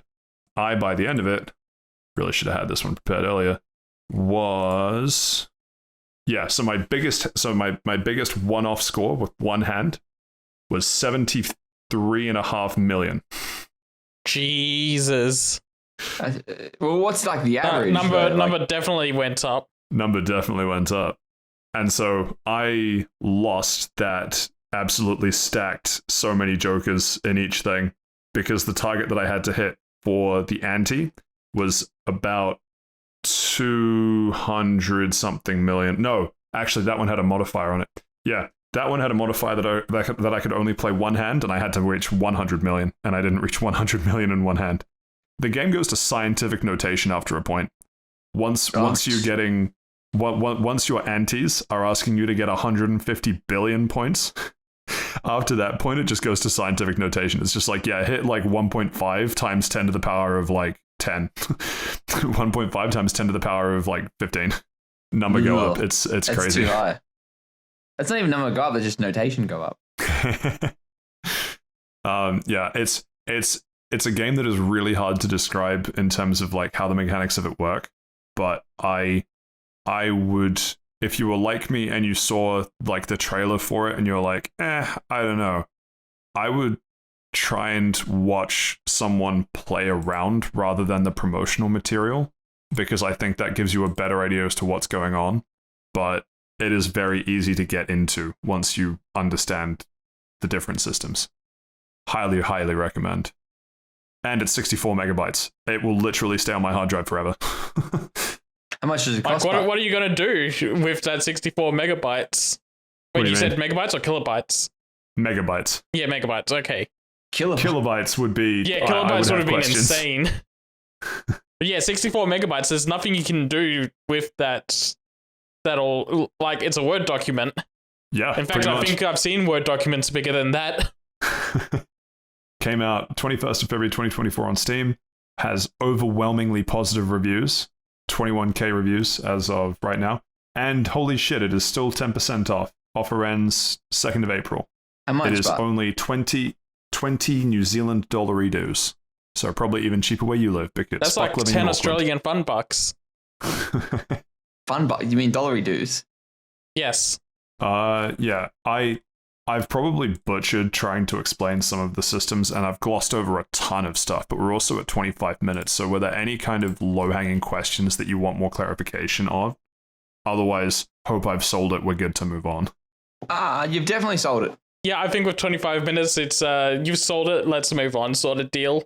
It sounds like a really interesting game that I should check out. Yeah, I could... This is going to really fuck with the people watching at home, but like, it would be very easy for me to start a run and just talk through a couple of the points that are harder to describe in words, and you'll be like, oh, that's how number go up, and then, so that's how you're also now addicted to crack cocaine. But let's move on to the other, and perhaps inferior, we shall find out, trading card game, Dragon Ball. Seth, you have some strong opinions.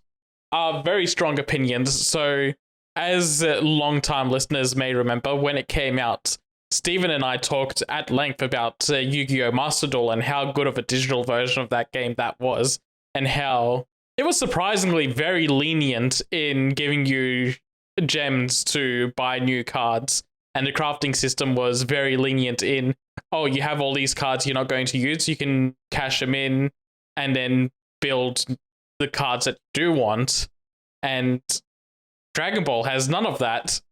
Dragon Ball is very stingy if you're a free player. Now, this is more because this is a digital version of a physical game, and that's just been rebooted. And they're like, hey, if you buy the physical game, you'll get a code to enter into the digital version, and you're not going to get one for one what you pulled from your packs in the physical version, but it's still going to balance out about the same, I think. Like, one pack in real life is one pack pull in the digital version. Hang on, so you buy a pack in real life and get a code to redeem? Yeah, and so for that reason, I haven't spent any money in this game, but also because it's such a headache to deal with this game. And so on the general, like, why this is infuriating aspect of it is a lot of things are there for no reason, and the matchmaking is awful. So I've done... Okay, is that two separate points, or is that things are there for no reason and also matchmaking is part of the things that are there for no reason? The matchmaking basically doesn't exist. I'm still at the bottom ranks. Just today I finally scraped my way into the silver ranks, and it's because every time I got into a bronze into silver promotion match, the game would be like, hey, would you like to play against someone in gold ranks or diamond ranks? Oh, that's fine. Skill-based matchmaking, yeah, get fucked. And you're probably like versing them when they're on like a losing streak as well, so they're fucking ready to go. I feel like skill-based matchmaking in this scenario is more basing it on your rank rather than your game history. Because my game history, because I've had to fight so many people up in those ranks, it's very low. I think I've got like a less than 20% win rate. I was going to say, you're just taking L's left and right. Yeah, and it's all because I play against high ranked players that have a proper constructed deck instead of like, oh, I just bought a starter deck and then did a 10 pull and built a deck out of that. You don't think it's Maybe it's because there's nobody else in the lower ranks. No, there's definitely people in the lower ranks. I finally clawed into silver rank because I played against another bronze ranker, and it was like, oh, I'm sorry, it goes from like, you go from bronze 5 to bronze 1, and then once you tick over, you go into silver 5. So I was going from bronze 1 to silver 5, and I was like, oh, they paired me against someone in bronze 4. I'm sorry, I'm going to stomp all over you to finally get out of here. Okay. Well, you got lucky. Yeah, it's literally, I got lucky in the matchmaking aspect of it. But yeah, so I don't really have any complaints about like going against people that have constructed decks, because it's just like, yeah, no, good deck, go good. I'm playing with absolute trash. It's more like I'm slightly frustrated in like how punishing it is to play this as a free-to-play player, and it doesn't give me any incentive to buy the gems in it, because it's like, hey, you get things from buying the physical game. I would rather go and buy a booster pack instead of like spending money on gems that won't even give me a 10 pull. Did you ever play Artifact? I did not. I played Master Duel, I've played Hearthstone, and I've played Shadowverse, and I played Teppen, the Capcom one that was on mobile phone.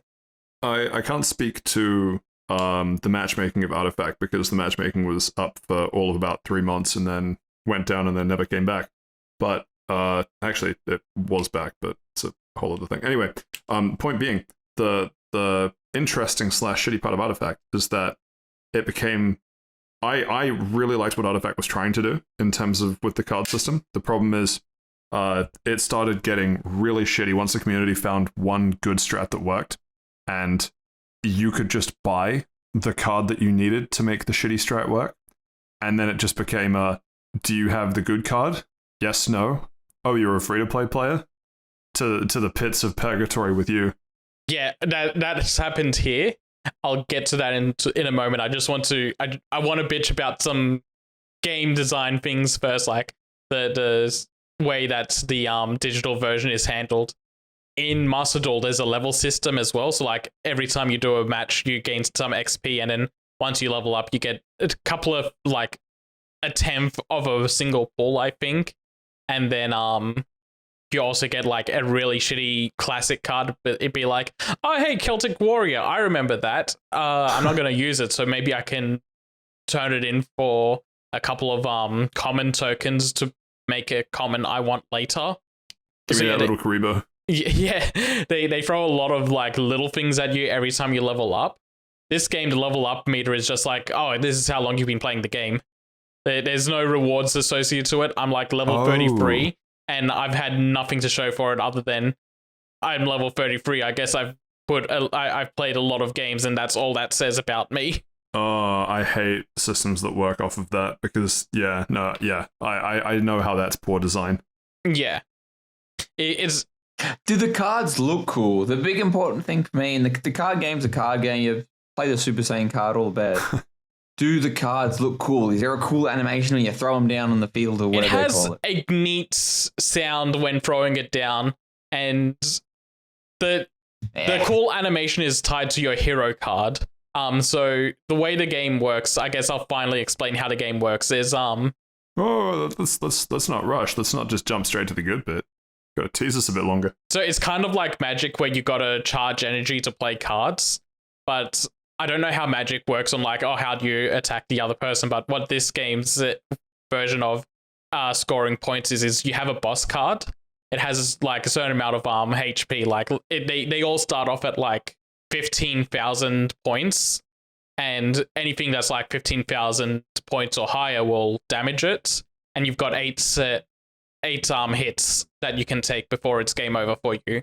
So once you get down to 4 cards, then you can turn your hero card over, and they'll get a boost in points. So like now my I've been playing a Goku deck, so it'll be like, oh yeah, first half of the game I'm at 15,000 points, but I got down to 4 hits first, so now it's 20,000 points to hit me.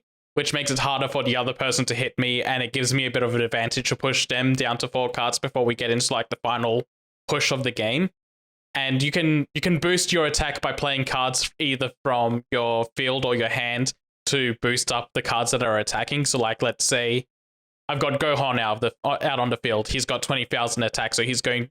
But I really want to try and push a little bit extra. So I'll throw a card from my hand that has like a point value of 10,000 on the side of it, and that'll push him up to 30,000. And the other person is at they really want to defend against it. They're at 20,000 points, so you got to throw down like at least an extra 15,000 worth of points from their hand as a shield value. And I hope that makes sense the way I just described it. It does. It touches on, I guess, what are your thoughts about that as a system? Because that's sort of like a rubber banding / second phase boss fight type mechanic, which in a card game, I both like and don't like how momentum-based card games can be, where when you have a mechanic like that, even if you feel like you're on a roll and things are working out, it's such an easy gimme to just suddenly have the game tipped on its head, which kind of just sucks if you've been in the advantageous spot up until that point. Yeah, it feels like you can still steamroll, but there are times where it's like, okay, I've steamrolled them to certain points, and then it's halted the brakes. The way it feels like, at least for certain decks, the way that you steamroll is, I'm going to push myself down to four hits first, so that way I get my boost and then I just steamroll over you while you're still trying to build yourself up to this position. Oh, okay. Yeah, all right. Which is the way that the Goku deck and the red decks at the moment work. It's like, there's a bunch of cards, it's like, on play, take 1 card from your hit points, put it in your hand, and then just do an effect. And there's certain cards that are like, whenever you take damage, it takes that card from your life points to your hand as well, so you've got like an extra little bit of a defensive push or an attacking push for the next time you want to use that card. But there's also some cards that is like, hey, this is a critical hit card. If that happens, then the card goes straight from your life to your drop zone, like your graveyard. So there's a bit of an interplay there in how defense and attack works in the game as well. Big problem at the moment, most of the leader cards, when they flip over, they're at 20k points of value. Broly, when he flips over, goes to 25k. So if you want your hero to hit him, you have to throw down an attacking bonus card. So you're wasting. You have to use resources to attack him when you might want to be saving those resources to defend against him. And he's part of the green deck, which is the energy milling deck of the game. So you're on like 4 energy, but as you're rolling through the game, and he's built himself up to like 7 or 8 energy. So he's getting to start playing his boss monsters before you get to play your boss monsters. Now I see what you mean about green deck. Yeah. So the way the decks seem to be at the moment is, red deck is minus your opponent's point values and try to mill through your life as quickly as possible. Blue deck seems to be mill through your deck and your drop zone as much as you can. Green deck is keep building up energy so you can play your big things really early, but your early game is supposed to be weak and just trying to build up energy. And yellow deck is a flooding deck, like you put down as many units as you can and just try to flood your opponent with attacks early on. And there's ways to circumvent them all, except it feels like the Broly deck is just hard to overcome. And that's because there's 2 cards in particular as well. So the hero is Z Broly. One of the best cards in the game is Dragon Ball Super Broly. And what that does is when it's played, it gets to just straight up KO one of your cards on the field. No questions asked. It just kills it. He also gets 2 attacks. So that's it. Oh, that's it then. Like, all the best. Like, you play the cards like GG, shake my hand, and walk away. I mentioned before, your heroes have like 20k of value, so you want to try and have so most boss monsters are at like 35, 40k to just like be a boss monster, be a threat, and force them to defend against it. He's 45k, so you got to defend against him a lot, and his 2 attacks are counted as 2 separate attacks that you need to block. There's a few, like every deck has a boss monster that's like, okay, on this one swing it's going to do 2 damage. His are 2 separate swings, so you got to block 45k minimum 2 times in the one go. So he starts. So Broly, fighting against Broly is you got to drain your hand to try and attack him, and you got to try and keep a hand up so you can defend against him. It's a lose-lose situation, and this game has just rebooted, and we already have a deck that's just, yeah, no, you're playing wrong if you're not using this one. Yikes. That does not seem fun. It seems like they're... Look, someone that plays Pokemon and like the meta is like, what, 20 Pokemon? 15 really? That's card games for you. Yeah, and it's like I said, it's just rebooted. They're on the first booster pack, so there's not much you can do besides either play the green deck or wait for the next booster set to come out and hope that the deck you have increases your chances. And yeah, in saying that, as a free player, it's hard to go into the green deck when I've been like, okay, I did a red deck, I did a 10 pool, I cannot afford to do a new deck. I do not have enough gems to go and buy the green starter deck that has all the cards I need to start building a deck. Well, that's like what it's designed to do. Like, yeah, no, it wants to push you to buy the gems or buy the physical card game, but it feels it feels super restrictive even for a digital card game. It feels like they really want you to spend money on it rather than you're at a disadvantage, but it's still possible. And even with that restriction, somehow last night as a bronze player, I beat someone that was in the top 1,000 group. Or was it just because they just got a shitty draw?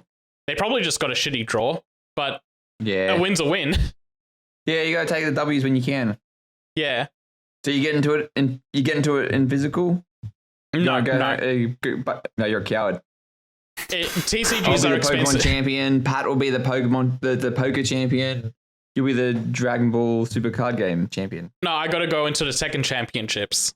Oh, true, of course, fighting game. But yeah, card games are an expensive hobby to get into and keep up with, and I don't have a local shop to go to. Like, if I want to go to a shop, I got to go catch a train ride somewhere else. So it's not worth it. You'd be surprised that there's that one out in Penrith, and they do a lot of. That still means I got to catch a train out there. Oh, okay. That's true. Sorry. It's just 4 stops instead of fucking 25 to the city. Yeah. But like Penrith is close to me, but it's still like, okay, I got to spend like $100 minimum on a deck. Oh, that's the other thing. The physical game right now, all the starter decks are out of stock, and the ones that are in stock are upcharged massively. I looked it up.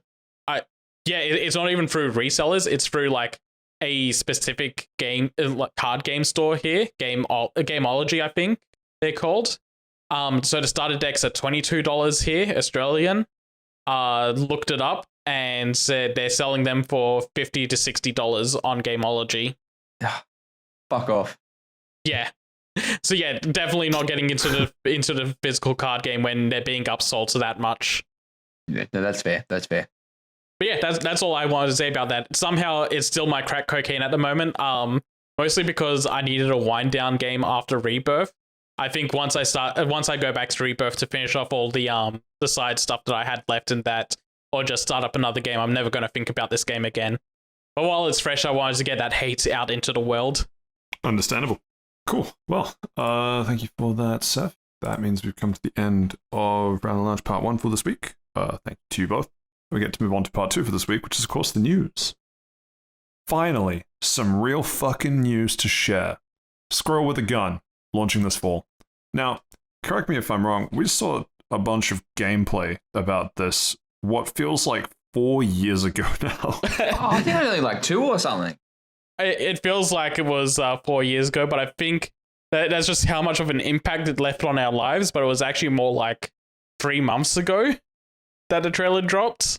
That's crazy. I definitely saw stuff about this like at least 2 years ago. It must have been like a really early concept trailer or something. Possibly. I know we've talked about it on the podcast before when we first encountered it.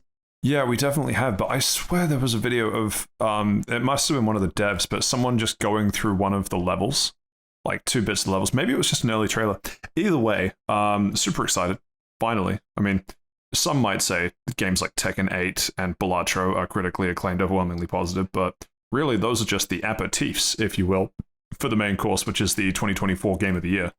Yeah, some on this podcast might have called Rebirth a super game, but this will be the first ever super duper game. That's exactly what Ubisoft would call it if the standard was to call super games. Skull and Bones is actually a super duper game. That's why it's $80. But yeah, I'm keen on this. It looks stupid fun. It looks fucking ridiculous. You guys aren't going to pay for this, are you? 75% off. Mm. Is that what you want to hear? No.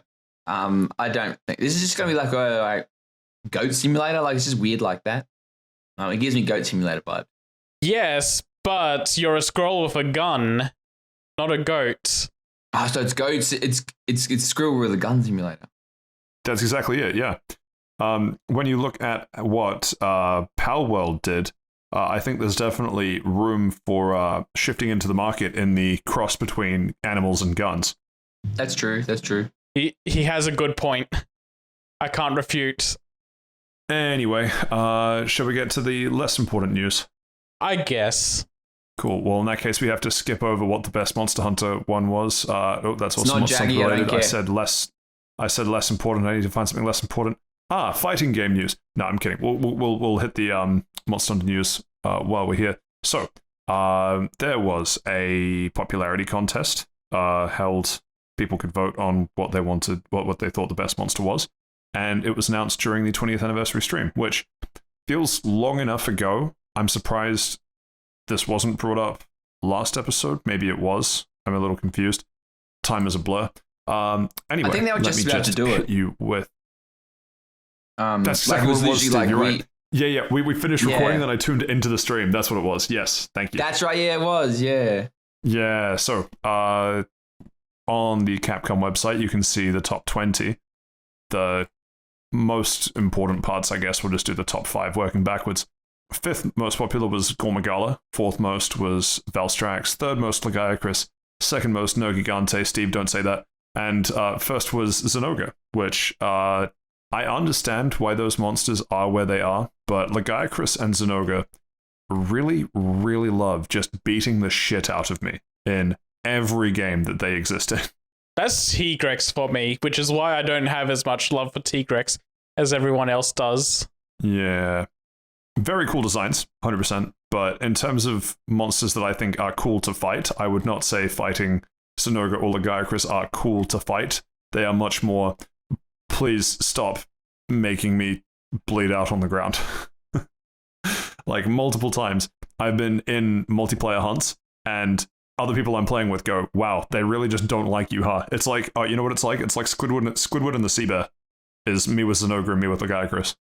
Yeah, I'm surprised Lagiacrus is there because it feels like underwater fighting was also something that was super looked down on when it was introduced in the series, and it's never come back since. Underwater fighting hasn't come back, but Lagiacrus has been a staple in a few games since. Yeah, Lagiacrus has come back, but it's just like it was introduced with this gimmick, and that gimmick wasn't appreciated or even well done in some aspects. So it's weird to see it up as number 3, but it is just a genuinely cool looking monster as well. Yeah, I also think it's interesting, just hitting sort of random bits from the top 20 that you can see that there's been a clear bias towards monsters that were released with Monster Hunter World, which obviously has a massive player base because of all the records that it smashed in terms of sales. But of the non-Monster Hunter World monsters, Zenogre and Lagiacrus are not, but actually Valstrax isn't either. But Nergigante, yes. Velkhana, yes. Ruin and Nergigante, so just double featuring Nergigante. That's so stupid as well. Actually, I might have messed up how many of these were world. Never mind. The ones that I wanted to draw attention to. World no. I thought, like, correct me if I'm wrong, I'm not a Monster Hunter stan like you all. I thought each Monster Hunter game just had, like, not the same monsters, but they just sort of add to it. Not necessarily. So World, for example, they couldn't do, because of the limitations on the engine, they couldn't do Leviathan bodies, which is why they couldn't put Lagiacrus in Monster Hunter World. They initially talked about being able, like wanting to, but they just couldn't, on a technical scale, do it to a standard that they were happy with. So that ruled out Lagiacrus and Mizitsune. Similarly, there are monsters like Generations Ultimate is sort of your everybody's here Monster Hunter game that basically just has every monster in it except the ones that came out after Generations Ultimate, which is stuff like World and I guess Rise as well. I completely screwed up which ones were Rise and which ones were Monster Hunter World. It actually doesn't have as many features from World as I thought. What I wanted to draw attention to is that I thought it was quite cool that despite Safi Jiva and Namiel and Velkhana as well to a lesser extent, being what's effectively only introduced in DLC or updates after the game, that they were still received well enough that they got enough votes to make it into the top 20, which I think is cool. Fatalis is like everywhere in here as well, as expected, but yeah, Valstrax has got a double up, which, fine. Yeah, but nothing like... Oh yeah, and also Zenoga's got the double up because Stygian made it into the top 22. So yeah, it's interesting seeing people voting for the subspecies as well as the monster itself, but overall, very cool. As Steven said, it was a stream that I literally finished recording the last episode of and then tuned into, which was awesome. Actually, yeah, even Abyssal Lagiacrus, which I've never fought. I've fought most of these. I've never fought Abyssal Lagiacrus. I think that's one that isn't in Generations Ultimate, actually. Anyway, so there's cool little bits and pieces from Monster Hunter. It's, of course, the 20th anniversary, and there's stuff in Monster Hunter now, which I've been meaning to do an update on. Maybe that'll be next episode. But they're also trying to get the good name of Monster Hunter out there by doing a bunch of cross collabs with things like the... can we say Exoprimal's extinct because of the dinosaur link? I'm going to say it anyway. If it's player count, it might as well be. It might as well be. Before we move on to the real article, something I want to throw in real quick. Something that came out around the time of the 20th anniversary, or maybe it was around the Final Fantasy PAX panels that I'll get into later. Tweets from Monster Hunter? This is Monster Hunter related, don't worry. But they said that the Behemoth fight was received so well and they had so much fun making it that they were really appreciative of Square Enix letting them have that opportunity. And Yoshi P said... Yoshi P was the one that was saying he was really appreciative of the opportunity, especially because of how well that they transferred the Behemoth over to Monster Hunter, that they felt like they underdid the Rathalos in Final Fantasy 14. And then the Monster Hunter devs said, well, maybe for Wilds we should do another cross-promotion where we put Bahamut into the game. And I'd be all on board for that. See, the Behemoth is one that gave you really good armor. This was before they released Iceborne. Yeah. It was, very, very good high-rank armor. This was around the time when I didn't have internet, so I had to do the Behemoth fight solo. A lot of people also do not like it because they don't like the fact that they made it like a Final Fantasy hunt where you have to have a tank, 2 DPSs, and a healer. And the one-hit kill. Also not that fun to play around. One-hit mechanics in general in Monster Hunter are more punishing just because you split the number of feints with everyone else in the party, and there's always someone that just fucks it completely. It's a funny callback to what the Behemoth actually does in the Final Fantasy games, but it also does make it frustrating where it's like, oh, no one else knows about this, and it's just wiped out 3 people. GG, shake my hand. GG's shake the Behemoth's hand. Anyway, I had to break the claws on the Behemoth with a horrendous, because I do not like ranged weapons that much, but forcing myself to use a light bowgun blast build just so I can break some claws to make the armor. Then Iceborne came out and it made the armor useless because Master Rank became a thing. Anyway, speaking of Monster Hunter, the Street Fighter collab. This is up your alley, Seth. Yep, just very simple. Oh, this is the Seth and Pat collab, sounds like. It is. You know that meme of like the 2 super muscly arms coming together? That's me just with... That's me just with my 2 arms, and then Seth's in the background. Okay, that was a good one. It took me a second. It took a second to click. But yeah, this is just a very simple, oh, hey, there's Monster Hunter armor coming for your creator character that's going to be in Street Fighter 6. And they're also going to change the online lobby to have a bunch of Monster Hunter accessories all around it. Like there'll be a Rathalos up on the upstairs stage area with some Palicos trying to fight it. Not a lot to say there, just looks neat. A lot of people are really upset about it because they want these cross-promotion stuff to be on the actual characters instead of the creator characters. But if Capcom keeps doing it on the creator characters, I guess they're selling. Yeah, I don't really... I would be curious, because you're probably the only person I know that plays Monster Hunter and big into fighting games. Like, I'm just trying to figure out the Venn diagram of... I guess I've played Tekken a bunch, so I guess I'm also somewhat in that Venn diagram, but like, they have these cross collabs, obviously, because it's a Capcom game, but I wonder how much of a draw it has from the other player base because of the collab. I don't think it has too much of a draw on the Monster Hunter people. This is just more something Capcom does because it's a cross-promotion thing where they don't have to split profits with another company, and it's easy for them to do. Like, they did Monster Hunter outfits in Street Fighter 5 before as well, where they put Rathalos armor on Ken and some other armor on some other characters. So yeah, it just seems like something that they do because they think it's fun to do. And it's just something for the people that get a kick out of both series rather than... You'd want it to draw in new people, but I don't think it draws in as many new people as they'd want. Yeah. Next up, we have some Fatal Fury news. I mean, you might as well just rattle off the rest of the fighting game news, Seth. Yeah. So just real quick, Fatal Fury City of the Wolves got an announced date for early 2025 full release window. They also showed off a new trailer to show off like how the game looks and some mechanics in it.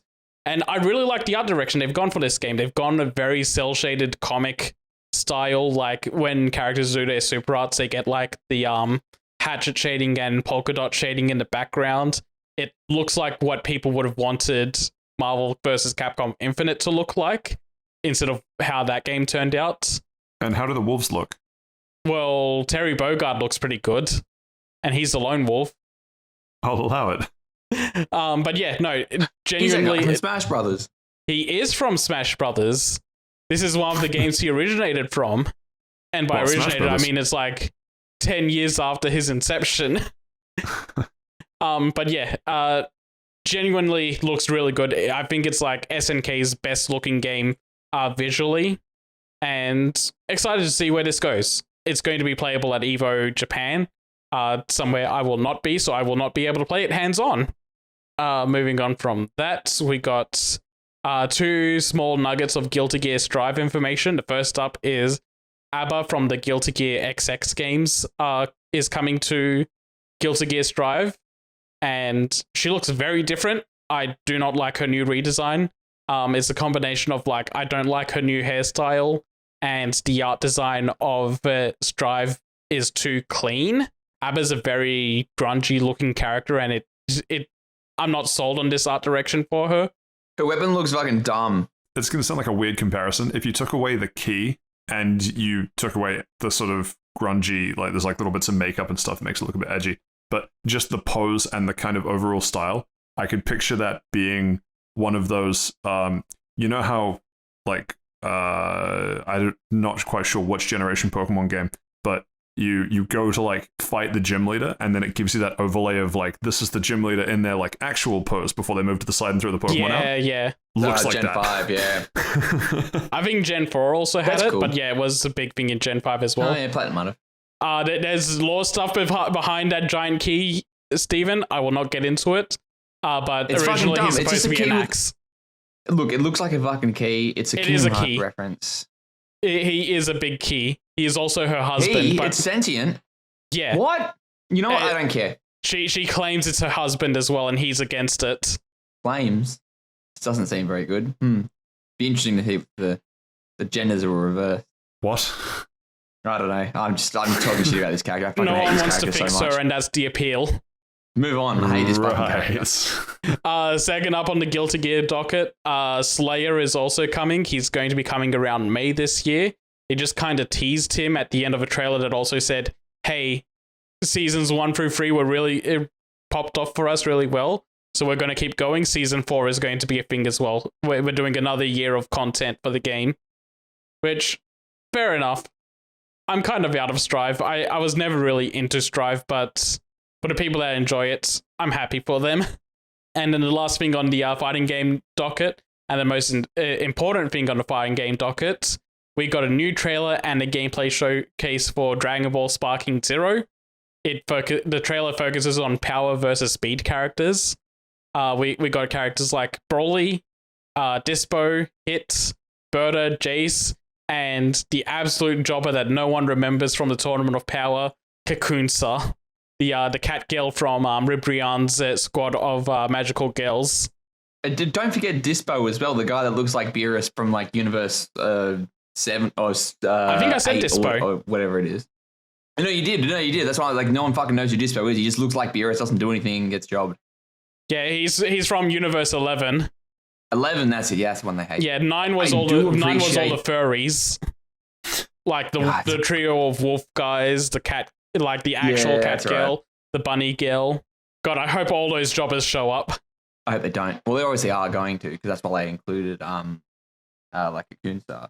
But I do appreciate how they included like the older characters like Berta and Jace and the new characters from the Tournament of Power. I do much appreciate that. Like everybody knew Broly was going to be in there. Hit the Tails as old as time, but this really goes to show that everybody's here. You know who's not? Waluigi. My favorite thing about the trailer is that it starts off with Trunks going into his Super Trunks form. You know, the one where it's like, hey, this is a lot of power, but he will actually not be able to beat Cell because even though he outpowers him, he's too slow. And then immediately the trailer goes to him getting beat up by 2 characters that are faster than him. Lore accurate trailers. Love it. And then they did like a proper full gameplay showcase of like, it was like 3 to 5 minutes of a match between Vegeta and Goku. And it looks like Tenkaichi. It's how do I say this? It just looks like a modern way, a modern update for a Tenkaichi game. It's got like the visual flair you want from these games. And it looks like it's everything that you want out of this game. Can't believe they've got all these fucking characters and they're still fucking telling the story of Goku and Vegeta just punching on. When boiled down to its core points, that is what Dragon Ball is about now. Very true, very true. But yeah, very excited. Very, very. Real Dragon Ball games are upon us again. They are, but I still think they'd go even harder if they had Hugh Neutron as DLC. Maybe. You're not wrong. I think Hugh's probably stuck with multiverses. He's got that contract. No, it's Nick All-Stars. Oh fuck! It is Nick All-Stars. You're right. Yeah, I was trying to picture. I knew he was for something. It's so funny that he got in before Jimmy did. That's fucking insane. He's ready to send Nappa to the Shadow Realm, Jimbo. Oh, excellent meme. Anyway, next fighting game story. There are no more fighting game stories. We're done. Forever? Okay. Well, in that case, I'll have to fight you. Ooh, hang on. Let him fight. Let me just go get my Hue outfit. Right. So, we have Sonic Heroes news next. This is up Steven's alley. I fucking love. Hey, I'll take this. Don't worry. I'll take the wheels, Pat. So Sonic Heroes came out in like 2004 or something for like the GameCube, the PlayStation 2, and the Xbox Huge. And no Sonic game has been able to live up to it before or after. I played so much of this fucking game. I 100%ed it. Probably one of the first games I did 100%. And anyway, so there is apparently, allegedly, a remake to be released in 2025. The source is a very credible Sega leaker. Like, he's leaked a lot of stuff for the Persona games, SMT5, and a lot of other things. So he's very credible. Incredible leaker. Yeah, he's probably gotten a lot of stuff wrong as well. Would you say he's an incredible leaker? Patrick, go sit in the corner. You leave the hosting to us for now.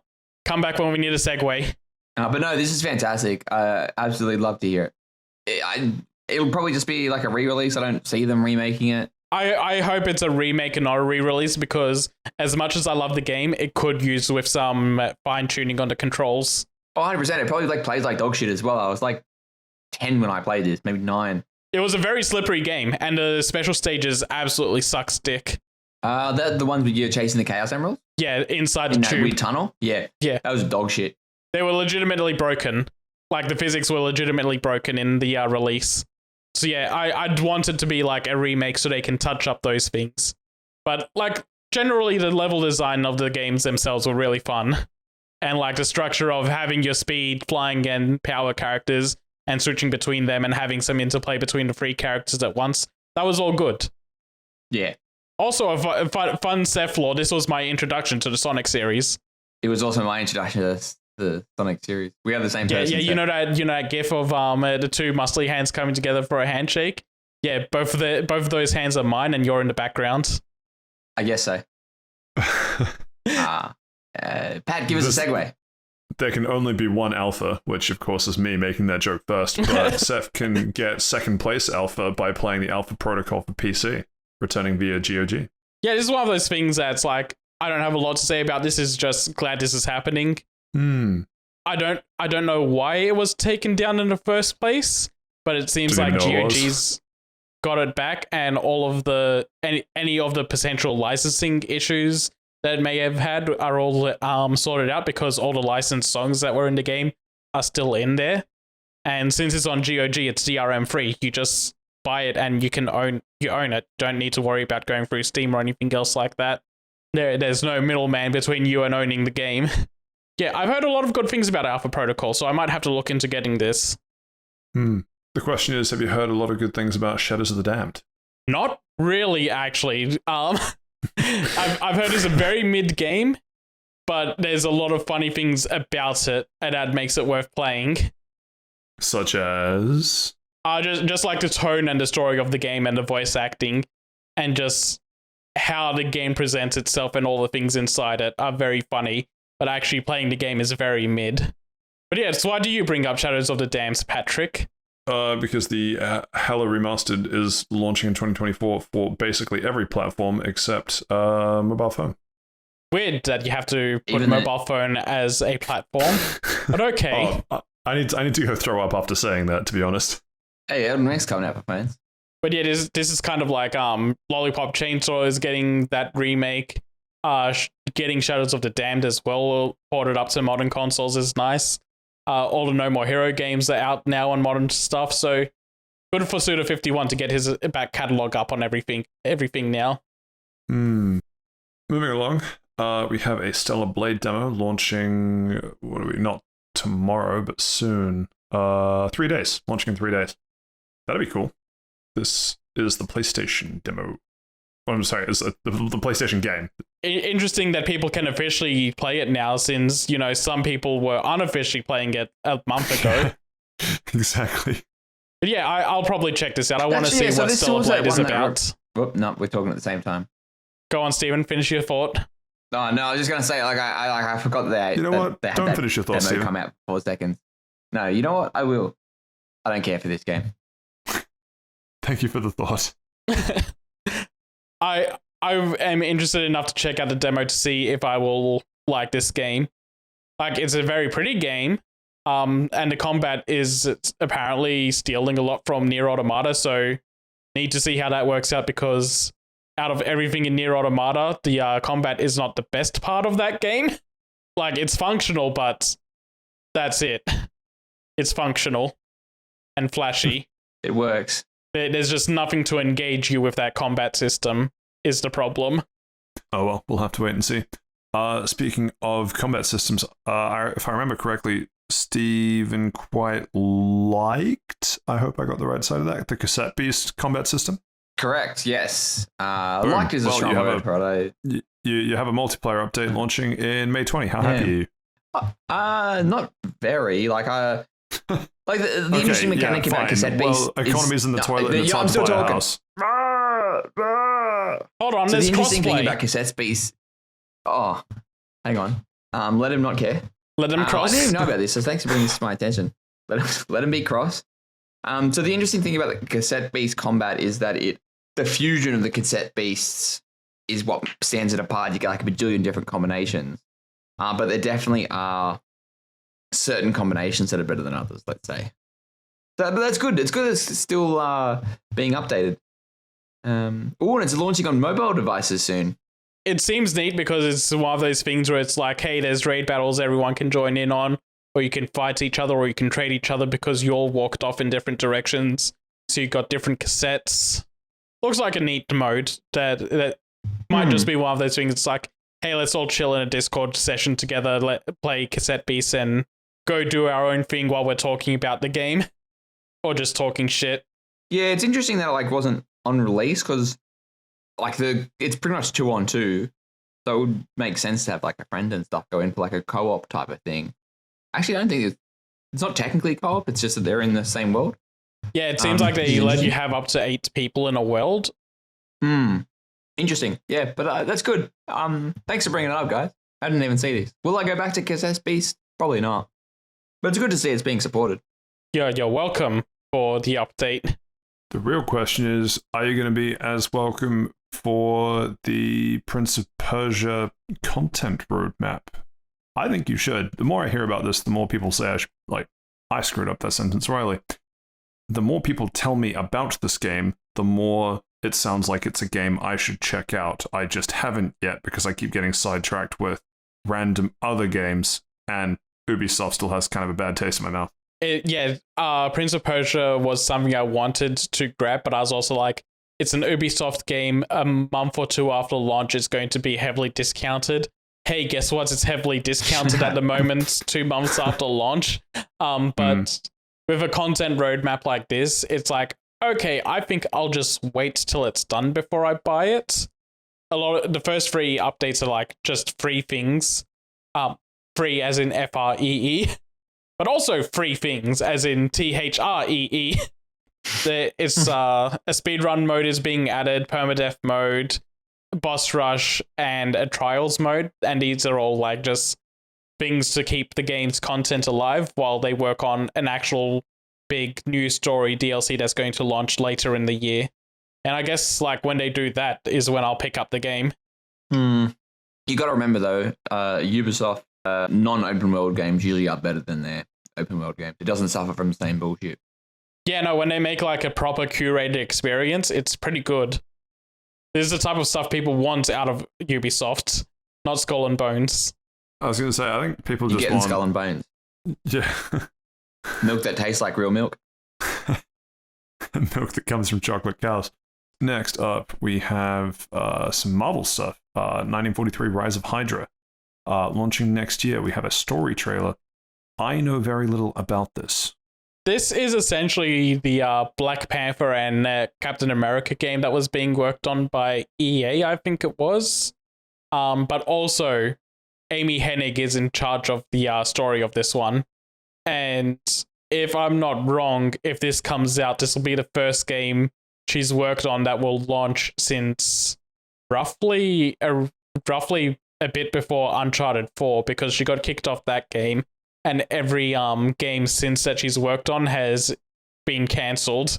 So I really want this to come out so she gets a win if this is good. Because I genuinely enjoy the stories that she works on. How would you know? So many of them are cancelled. Because she also did the first 3 Uncharted games.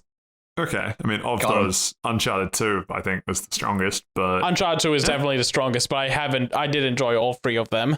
And then she's also really well renowned for the Legacy of Kain games, which are stuff I need to check out at some point.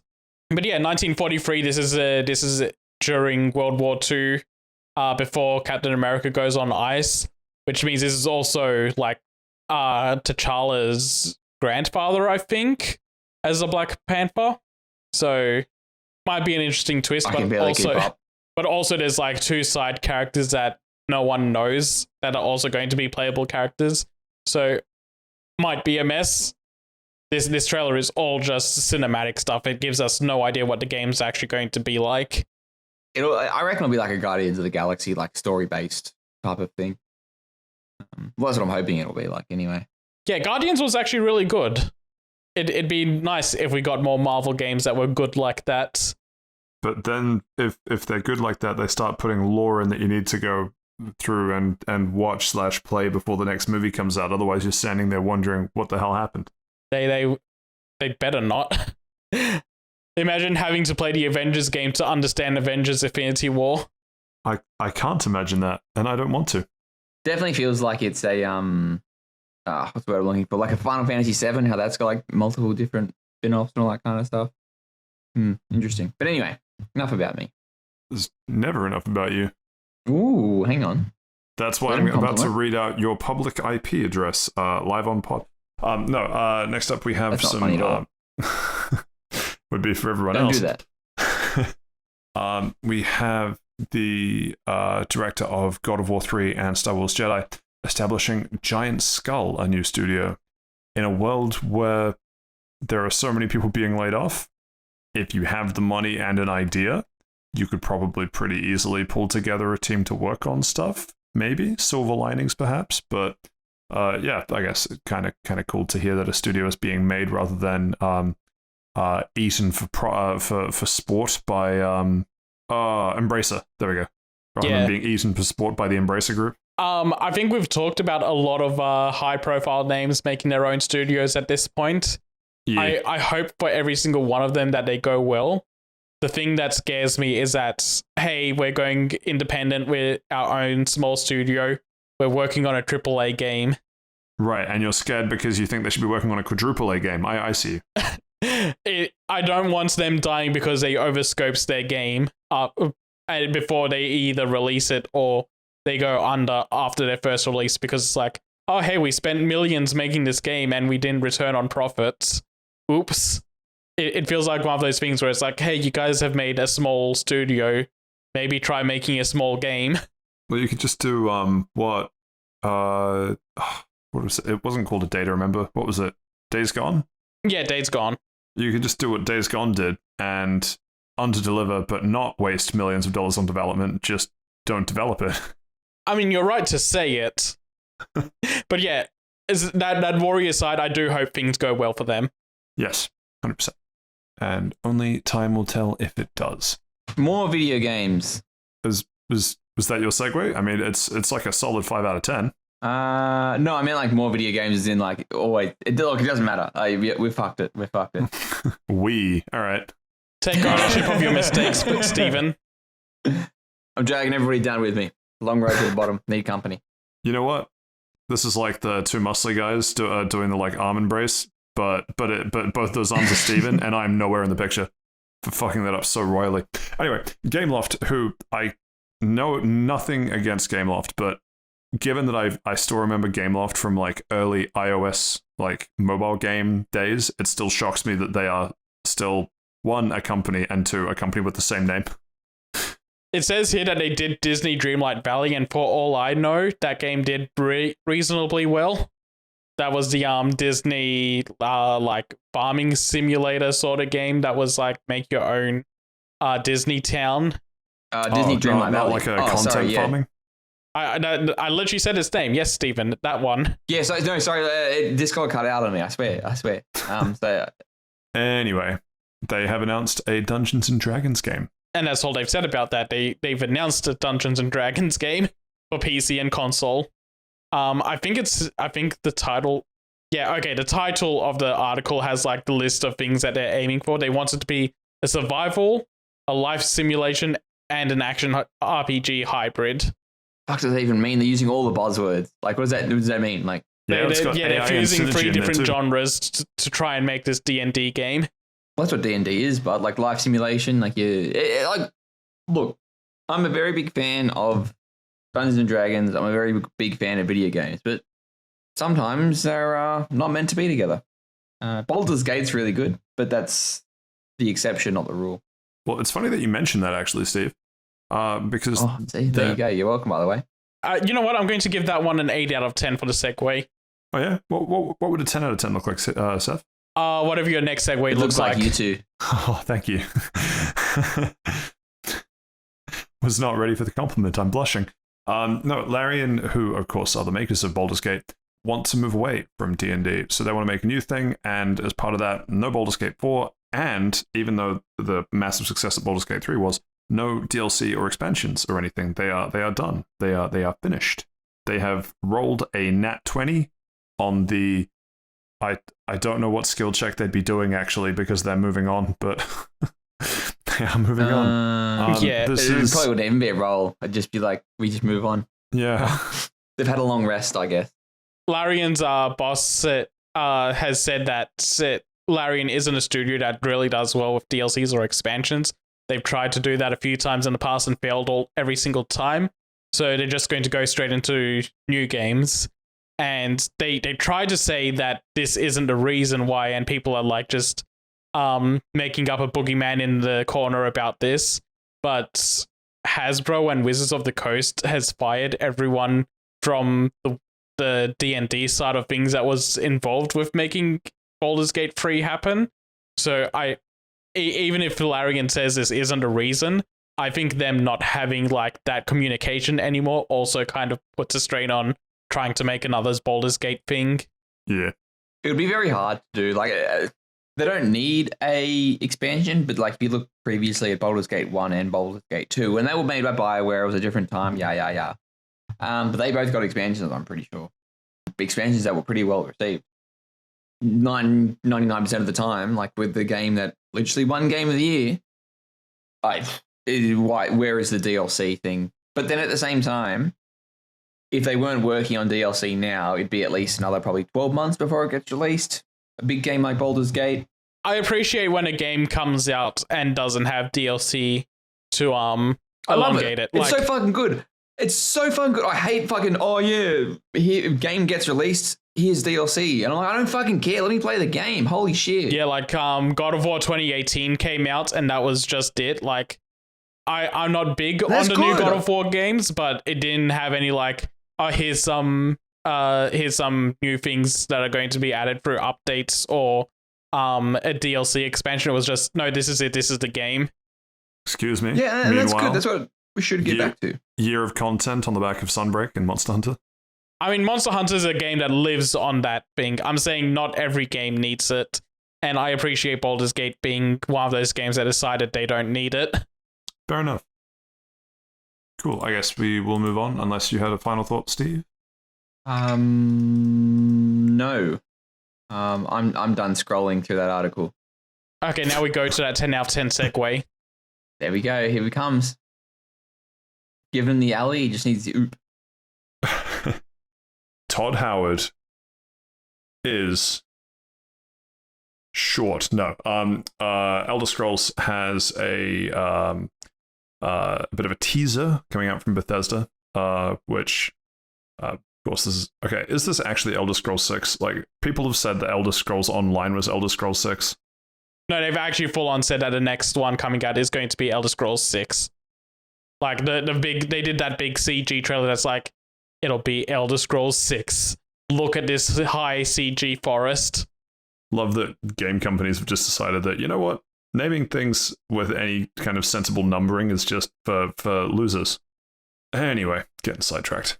They say that, so first of all, anniversary message, wahoo. Second of all, saying that some developers are playing early builds and loving it, which kind of tells us nothing because I believe it says nothing. Developers were really enjoying builds of Starfield early on and then realized that the early builds of Starfield is what got shipped. No, it tells us something because we know developers played Redfall and they didn't like that. So the gulf in quality is Redfall to Starfield, and at minimum we're getting Starfield. You're right. We need accountability. We need people with faces that aren't Todd Howard saying that they're playing it and liked it. Because they say, oh, we've got staff members playing and they like it. Phil Spencer, it's all his fault. Yeah. Phil Spencer and Todd Howard, they're probably playing it. Do you know how many developers' lifeless corpses have been shot in the back of the head on the back door of Bethesda because they played the early builds and didn't like it? Well, so I'm going to steal a joke that I saw on twitter.com earlier today. And it's that... What the fuck is a Twitter? Thank God you called it twitter.com. If you didn't put the .com, I wouldn't have known what the fuck you're talking about.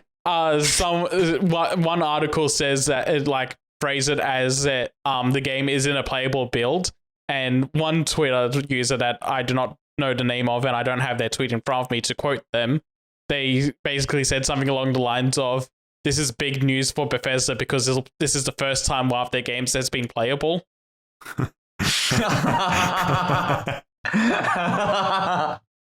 That's great. Oh, fucking huge. Yeah, but like, what playable means a lot of things as well. Like, technically, if you boot up to the start screen, is that playable? Like, I'm playing the game. Like, I use inverted commas, but camera's not on. No. The game is playing. You are not playing the game.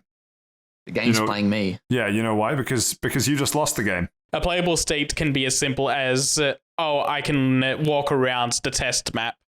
You reckon they're using the same engine? I reckon they're using the same engine. Oh, yeah, they're never moving off Gamebryo. Was Starfield built in Gamebryo? Yep. It's the same engine they've been using for like 20 years and just slightly tuning up to make it work on the next generation of consoles. It does look good. It just a shame there was no game behind Starfield apart from fucking loading menus. Meanwhile, Halo Infinite. I'm fucking ecstatic for this.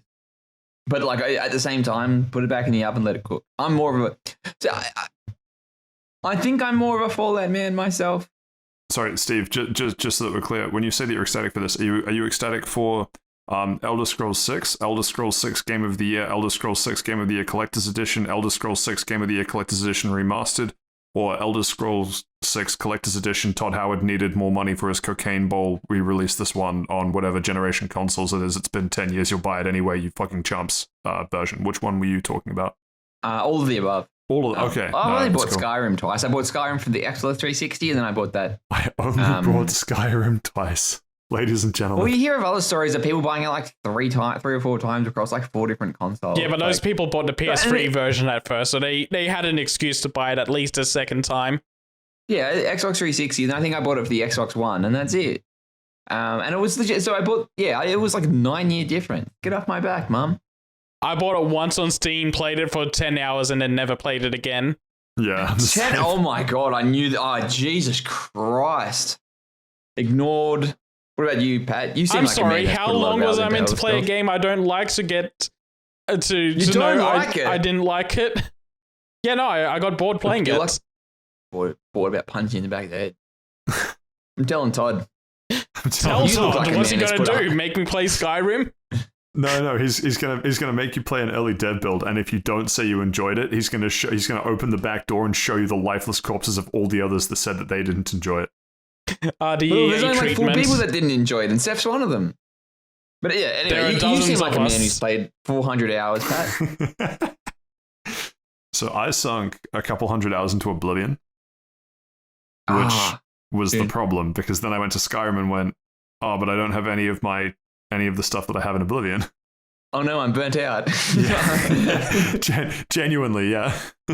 So I too have played it for somewhere 10-ish hours. And, okay, it didn't help. This is one point that I will have in my defense. This is before the days of having infinite internet, at least where I grew up, where I got the game files for Skyrim from a friend at school who did not tell me that he had the Exploding Chickens mod on, as well as a bunch of other mods. So, fuck my life when I'm thinking, okay, I guess it's kind of like an updated Oblivion, having fun, doing my thing. And then one thing leads to another, you start feeling a little feisty, you attack a chicken, the chicken starts fighting back, you kill it, you explode and kill like half the town, and then suddenly you've got a bounty. And I, at that point, went, maybe Oblivion was onto something, you know? See, I did the clinically insane thing, and I played Skyrim for like 150 hours, and I loved it so much. Literally, I remember going out, like after pretty much 100%ing it, going to EB Games, and then buying Oblivion, putting Oblivion in it, and be like, I think I'm done. I don't want to play this anymore. So then 2 years later, I went back and played Oblivion, and I enjoyed it, but I was like, Skyrim had a bunch of quality of life features that this doesn't have. When? Yeah, I think because when I played Oblivion, I played in a particular way. It was like sort of archery, thievery type stuff that it didn't feel meaningfully different to play Skyrim. I was just playing Skyrim with like a way lower level character than what I had in Oblivion. And so it just felt like a worse Oblivion for what I was playing. But all of the like... We've got Oblivion at home, but... A little bit. And so all of the like dual-wielding magic and all the other like cooler specific to Skyrim shit was stuff that I just sort of missed on wanting to play that way. But maybe it was in my ROG eats all of my memory cards era, but have downloaded Skyrim on the ROG with the intent to play it. List of things to go back through and play that, and Far Cry 3 from the kind of the history books, shall we say, of ye olden times. So watch the space. Maybe I go back and rekindle my love of Elder Scrolls before Elder Scrolls 6 comes out, and then we talk about. You know what? You're right, Pat. Everybody should go and play Skyrim on their smart. I'll fridge. play one You're of right, the good Steve. ones. Yeah, Skyrim. Fallout New Vegas. Oh, good game. Now that's a game and a half.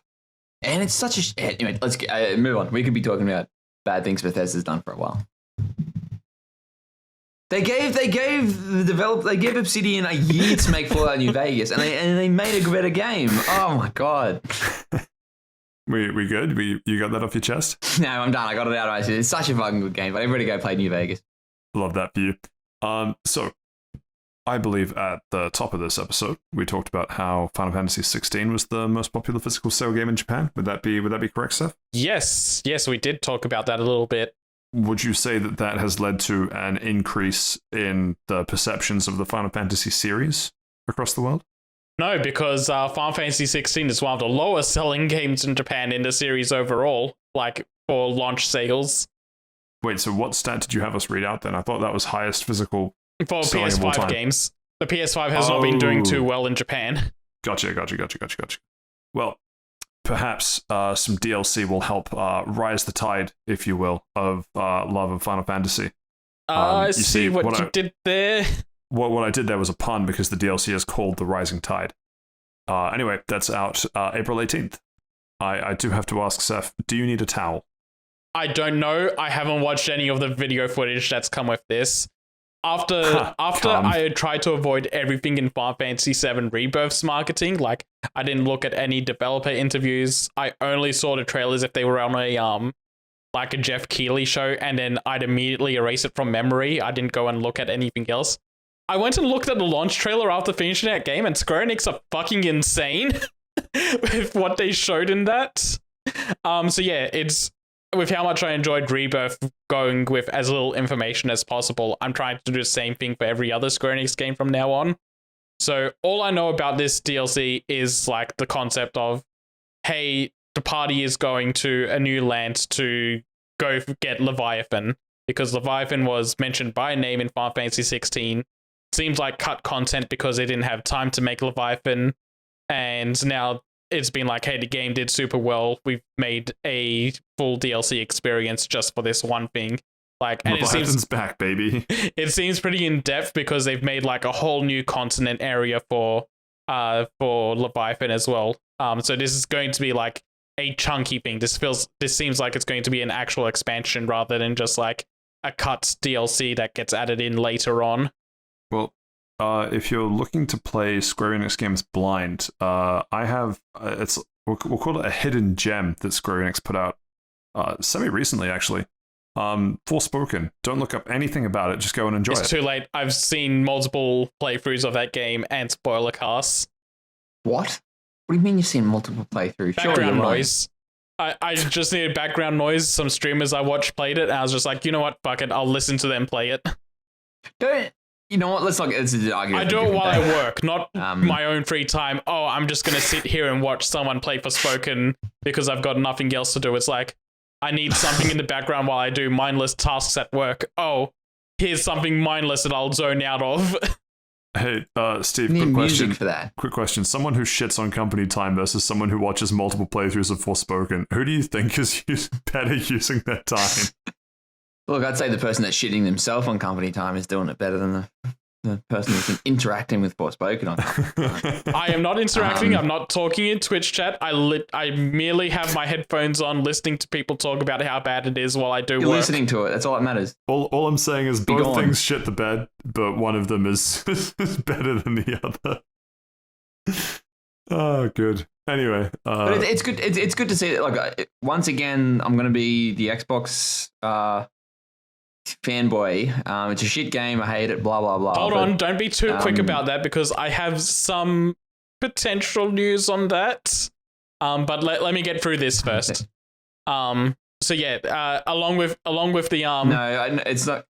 Okay, you go through this. You go through. Along with the DLC, they're also doing like a new quality of life patches. Like, hey, here's some things that we think the fan like. This is stuff the fans really wanted, so we're going to put it in the game along with the DLC, like having loadout equipment for your icon sets. So now it's like, hey, you can have 5 presets made, so you don't have to go manually switch in and out your abilities and everything anymore. Like you have some save slots now, which whoa, save slots! Don't say that too loud around Dragon's Dogma.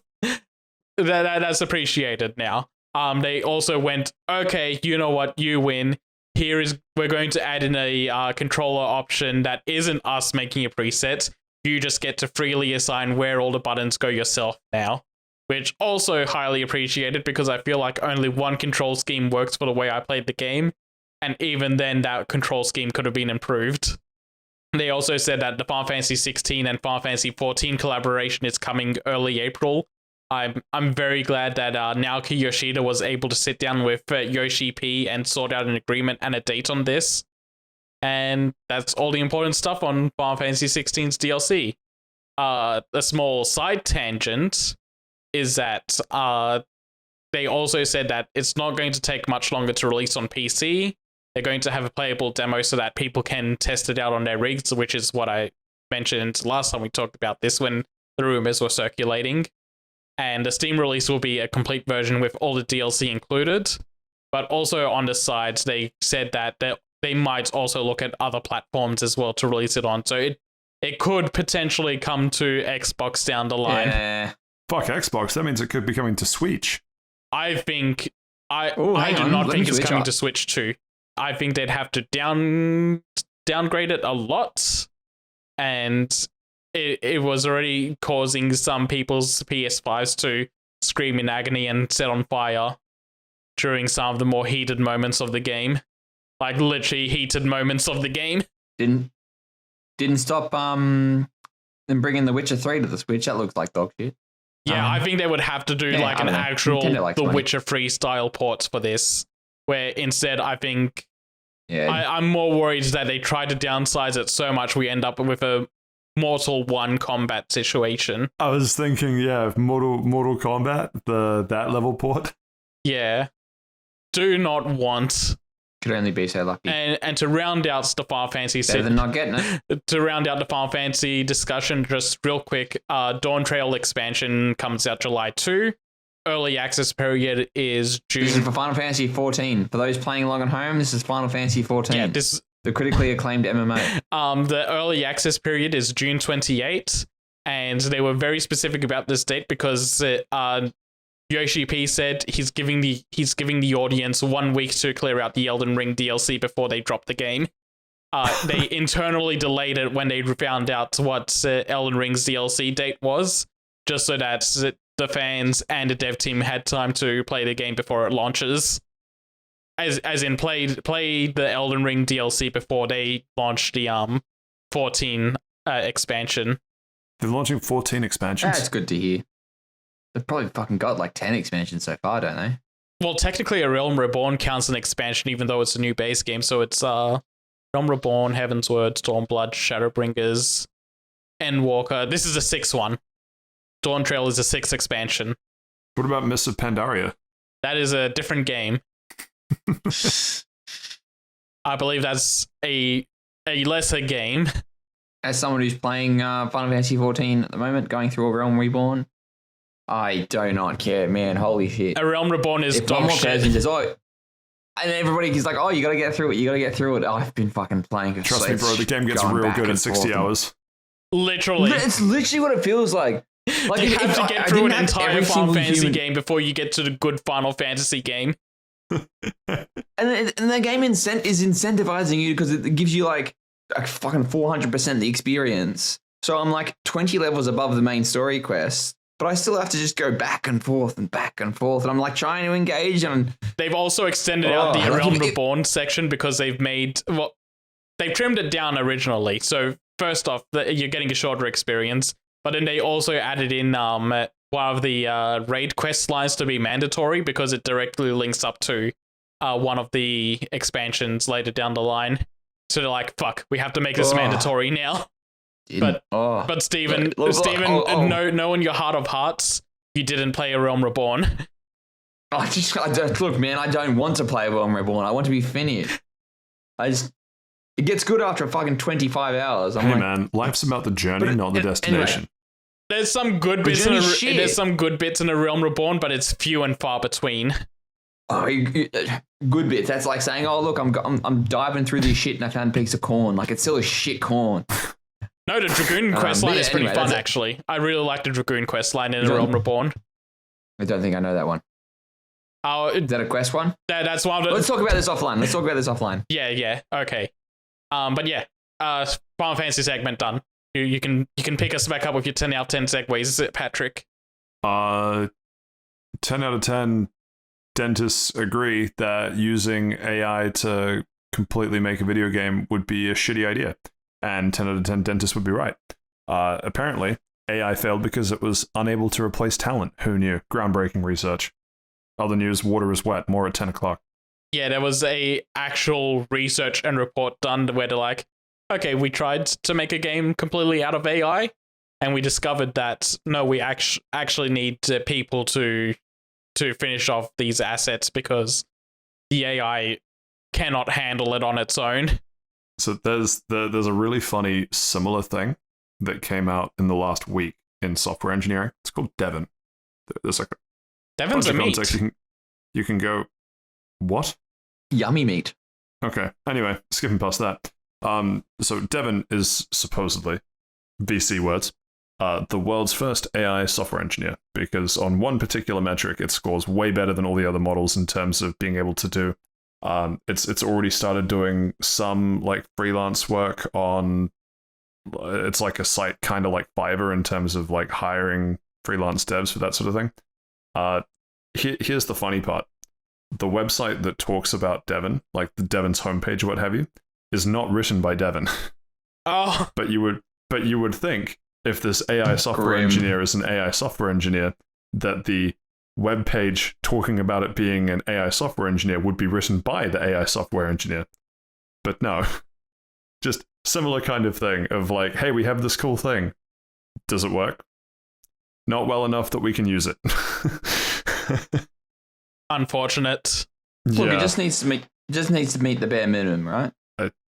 I guess. I think this will be one of those. I don't know what the bare minimum is though. Yeah. I think we're gonna find that this is one of those like AI is best helped to speed up people rather than replace people. Yeah, and that's essentially what this study says. It's a good tool to get things going, but you need like the actual key talent to round it out.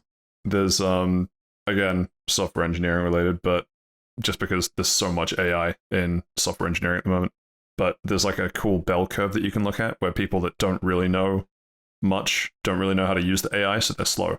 People that know a little bit know how to use the AI, so therefore they're fast. And then people that know a lot use the AI and then they're slow again because they know more than the AI and the AI is wrong. Anyway, yeah, I'm not particularly shocked by the results of this news, gotta say. No, it was just something funny to bring up since I saw it. Mm-hmm. And it's going to make a lot of CEOs crying knowing that they can't just fire an entire studio and then make an AI game. Keyword, make money. Game producers on Suicide Watch. David Zaslav, make live service game. Make live service great again. Well, speaking of water being wet, Overwatch 2 has finally killed off any PvE type stuff. So the whole point of Overwatch 2, which already was on the ropes from how rocky the launch was and them scaling back all of the PvE stuff, have now cancelled the PvE stuff. And I guess Overwatch 2 has gone the way of the Exoprimal. See what I did there? Because normally it's gone the way of the dinosaur. And we'll be joining them on the old extinct game Fun While It Lasted award. They've done a last-ditch effort to try and to keep people invested by making all the characters free now. So you no longer have to do a battle pass to unlock the new characters. They're just going to be released for free. See, that sentence alone sums up the problem. Hey guys, please come back. We'll make it so that you don't have to use a battle pass to unlock more playable characters. You know, the characters that are releasing slow as molasses. The characters that does this include re-enabling characters online? Because for a while wasn't like May and Tracer, Bastion, and Tracer. There were a few that were just like outright just banned from online play. I think they're all back now, but I haven't kept up enough to know that. I just check in whenever there's a funny haha laugh at Blizzard moment. I feel bad for the devs that probably really wanted to work on the PvE stuff and probably were quite invested in bits of this before it got canned, but I feel absolutely no sympathy for all the higher-ups that just did their absolute best to just take what was an excellent game when it first came out and just ram it full force into the ground with as much power as they can. Yeah, and on your Overwatch 2 going the way of the Exoprimal and the Dodo part, essentially, yes, because any identity that Overwatch 2 was supposed to have as a concept is all gone. We're just basically back to Overwatch 1, but with one less player on each team and no loot boxes. Exactly. Yeah. And also, by the way, can we ease up on the Blizzard hate? No. Because it's actually Microsoft hate now, and I don't like that. You knew what you were buying. You literally knew what you were buying. Phil Spencer, after all of the bad backlash against Activision, was like, "Yeah, we're going to we're going to reevaluate our relationship with Activision," and then went out to try and buy it. And then got like a stack of ones from an ATM, and then just threw them like strip club style at Nintendo and said, "This could be us, but you playing." It was Bobby Kotick's golden parachute, but thrown out as $1 bills. God, I hope he buys TikTok. That's still up in the air. He needs Sam Altman to sign off on it. What an absolutely fucked timeline we live in. I might say one of the best. It's definitely one of the timelines. Definitely is. Yeah, it is genuinely sad because I, on paper, was so excited for the PvE stuff. And then they released Overwatch 2 and it was an absolute shitstorm. And they said, "Don't worry guys, PvE stuff will be coming." And I was like, okay, still got hope. And they were like, okay, so bad news. PvE is now like a couple of missions. And I'm like, okay, this is the same. You know what? You know what it came out sounding like? It sounded exactly like I think it was Suicide Squad, where it was like, hey, we've had some feedback and we need to go make some changes, but they'd already released Overwatch 2 by this point, and it's like, I don't know how much you can change at this point. And then now them cancelling it, it's just like, yep, I saw this coming. Yeah, and like you said, I think a bunch of the ground floor developers have come out and said they were disappointed, and yeah, heart goes out to them.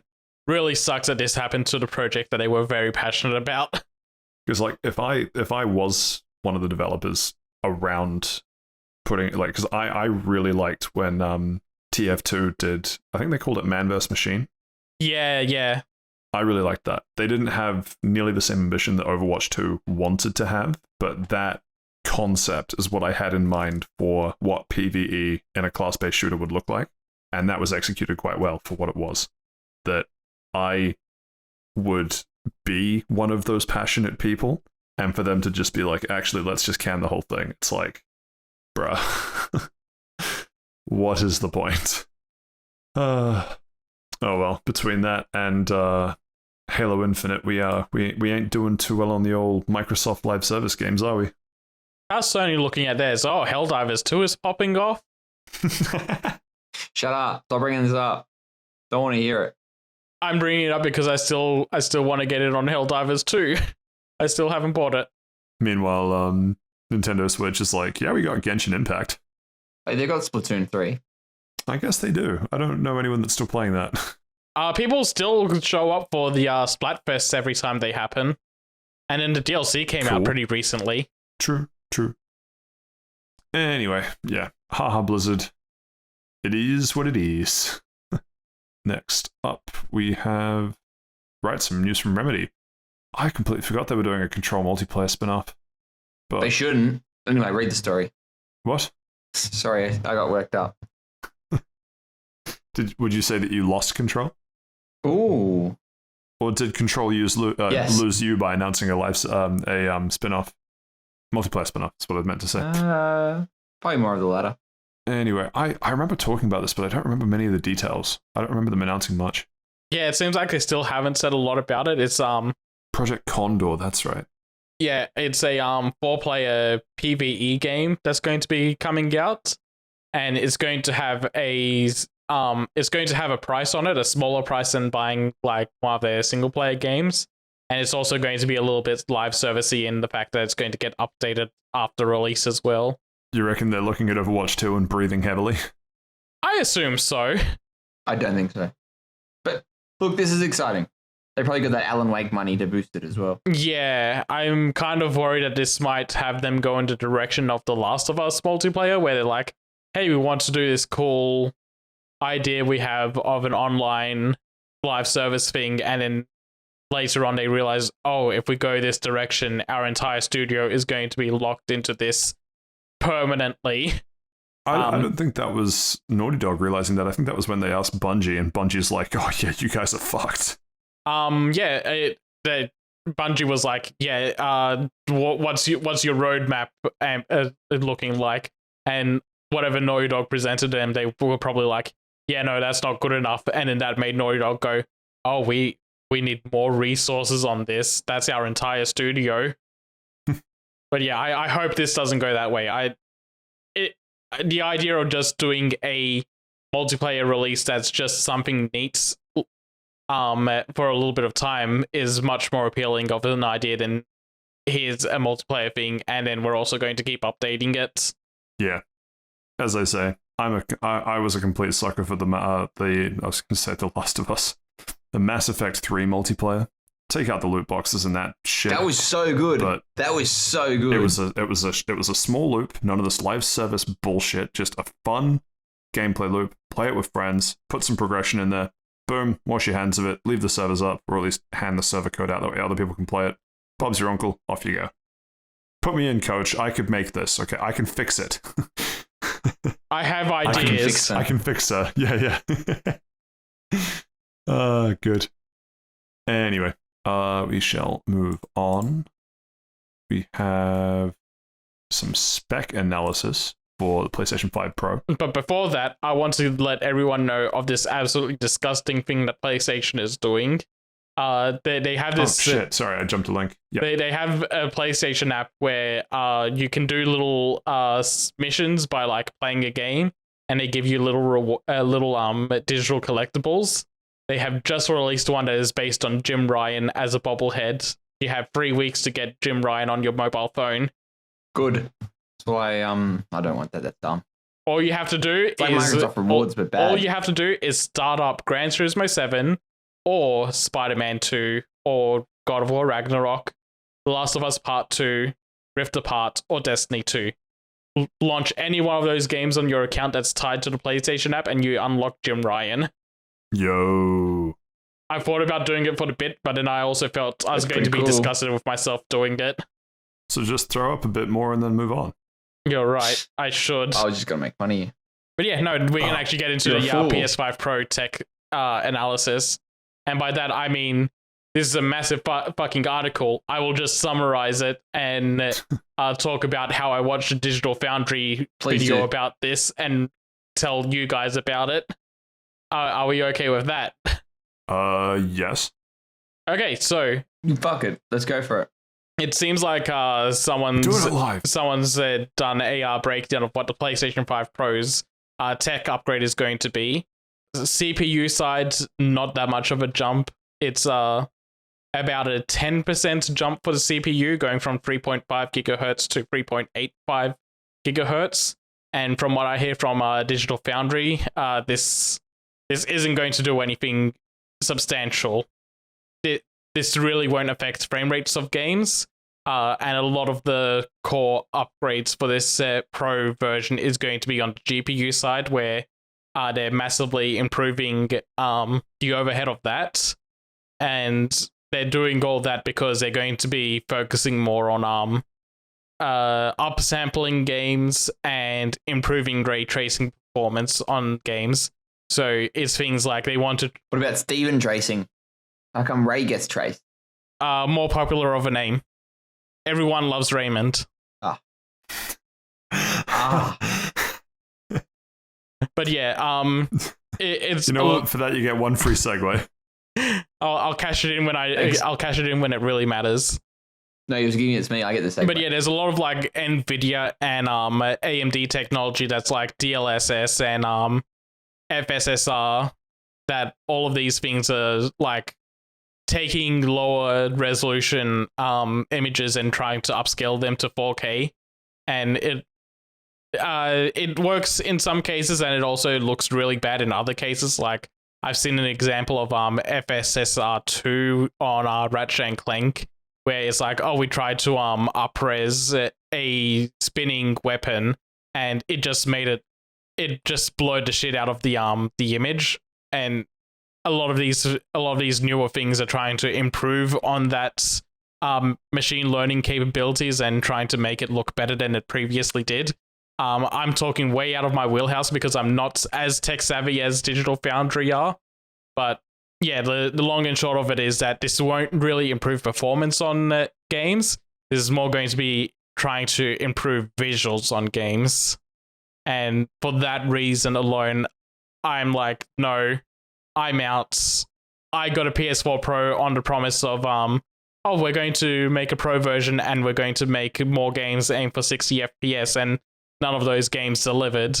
I famously hate Final Fantasy 15 on this podcast.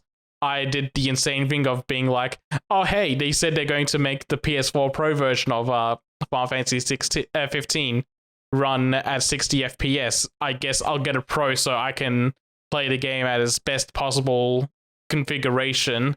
And it still didn't run that well. In fact, I think it was worse playing it on the Pro than it was like playing it at the uncapped frame rate than it was playing at the locked frame rate.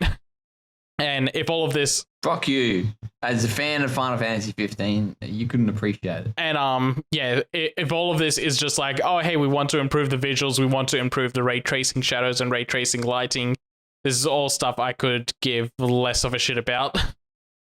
Look, to be honest, like I got an Xbox One X when that came out. I had like the One X was actually a much better jump between the Xbox One and the One X, and the PS4 was to the PS4 Pro. It was like I had a bunch of problems, and I had to send it back to Microsoft like twice, in like a 4-month period, because like it would just, after about an hour of playtime, it would just crash, no matter what game it was, no matter where it was located or anything. And I was like, yeah, it's a common issue, and I'm like, 2 consoles. But yeah, anyway, so when I did get it working, the load times on that were fucking fantastic. Like it was dropping down. Well, I can't remember what game. I think it might have been Dragon Age Inquisition I was replaying at the time.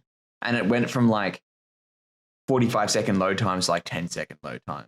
Like it was fucking insane. And like the games that got later on in the life cycle were taking a bit longer. Like No Man's Sky was taking close to a minute to load in. And then when I upgraded to the Series X, it was 5 seconds. It was great. So I think realistically, we're really in that time where, unless they're doing something like magical with destructible environments, like graphics aren't going to get any better. No one's got an 8K TV. Like the 60 FPS thing is kind of like a weird meme on consoles at the moment anyway. The FPS is a weird one because it's like we're at a generation where 60 should be the standard, and in fact we have games that are aiming for 120. But then Dragon's Dogma comes out shitting and pissing all over the floor going, we're struggling to hit 30. Yeah, and that's pretty rough. But like, I don't understand. It's all magic in the box to me. But like, there's still like other things going on. Like, for example, like Baldur's Gate 3, it remembers where all the enemies have died. It remembers where all the enemies are. It remembers where all the choices you've made and all of that leads through. And from my understanding, it does take a bit of like power and stuff. Yeah, and all of that stuff is CPU related, so not getting a real CPU upgrade is what's going to be it's a problem. Yeah, but then like to get those graphical increases, you just need a bigger GPU. Yeah, like all of this is just make picture prettier. They want to try and aim for real 4K in games. Like we have sometimes you're hitting 4K, but it's a lot of variable and dropping down to like 1440, then back up to 4K and then dropping again. And yeah. Or you'll have that, you've got to pick performance mode or graphics mode or like mix. Yeah, and this might help with it never really does. This either. might help with some games that have those picks, and it's like, oh hey, this game was already hitting 60, but the GPU wasn't strong enough, but now it is. So now you have 4K 60. But how many people have 4K TVs? I guess I have one right in front of me. I'm reading this article on a 4K TV. Yeah. Now, I don't have a 4K OLED, which is a problem. Oh, yeah, that's right. Yeah, I don't have a 4K OLED either. I think I've got a 4K. I always forget. I can barely fucking see. But I play on my monitor that's 1440. I'd much prefer aiming for 1440 60 or 1440 120. Like, to me, the frame rate matters more because even if you don't see the frame rate, having something running a lot smoother, you can feel it. And you can feel it. Yeah, like I used to be like, nah, 30 frame, like you don't need anything more than fucking 30 frames. Like, and then like you actually go between it, and I'm like, oh, like it was something when I was really getting to the Xbox One X. It was just something that felt a lot smoother. And then someone pointed it out, I was like, oh yeah, like this is running at 60 and not 30. And then I fucking realized it clicked for me. Like, I can go back to 30, it's fine, but it's just this weird feeling, and especially with like, because I'm playing Forza Horizon 5 sneak peek for next week. That's running at 60, and I can fucking feel when it doesn't, when it dips a little bit. It's very infrequent. I don't mind 30 if I've been playing the entire game at 30 is more of it. Exactly, yeah, very true. Rebirth has its modes. It's like, hey, here's the 30 FPS 4K mode, but then we also got the 60 FPS version, and I played the entire game at 60 FPS, and then I was like, you know what, I'm going to go into the 4K mode because I want to take a screenshot of a specific moment. Like, I'm going to go into the photo mode, I'm going to screenshot it. I didn't end up doing that because trying to replay that section was going to be a nightmare to do. But the moment I turned it over to 4K and started walking, I immediately felt and saw the difference, and it was nauseating how much of a difference it was. Like, nice, the picture looks pretty, but I could not handle playing that for more than 10 seconds and switched it back immediately. Mm. So what you really need to do is you need to get 30 frames per second, but you need to put motion blur on. I'm pretty sure the game has motion blur. It all blurs together. Oh, yuck. I can't fucking stand motion blur. I always turn it off. It depends how well it's done. Some games, they do motion blur really well. Some games do it horribly. Like Type 0 HD. No blur. Oh, that was this game. Let's not talk about that. Move on. Cut to commercial. Yeah. Okay, so to round this out, I stumbled over this. Long story short, it'll make pictures prettier. I don't think that's going to be worth it, especially if Sony does an upcharge on it. Like, instead of lowering the price of the PS5, they just make this a more expensive one on top of how expensive the PS5 already is. What's the PS5 at over here now? 900? And then I'm imagining that they could try and sell this for 1100, and that's a full rip-off right there. So yeah, I wouldn't be. The PS5 is currently $699. $699. Okay, it's gone back down to. Yeah, it's gone back down. But that's on. It's $100 off, so it's originally $800. Yeah, the PS5 Slim, without trading in is $724. $685 in Big W. Hang on. The disc one. I don't want the disc one, do I? I hate discs. Oh, that's the other thing about the Pro. Apparently, it'll also do the thing where it'll be the detachable drive, which might just be what Sony does from now on, where the console is discless, but if you want a disc drive, you can attach one. Wow. But yeah, fully recommend that if you're interested in hearing in detail what the differences might be and how this will look, go listen to Digital Foundry talk about it. They do a really good breakdown.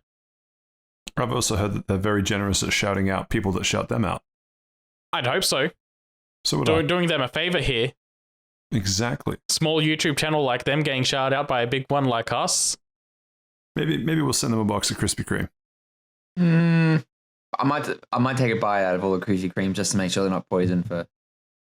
That would be very funny, actually. Rather than like eating one donut, you've just eaten like 1/12 of all the other donuts.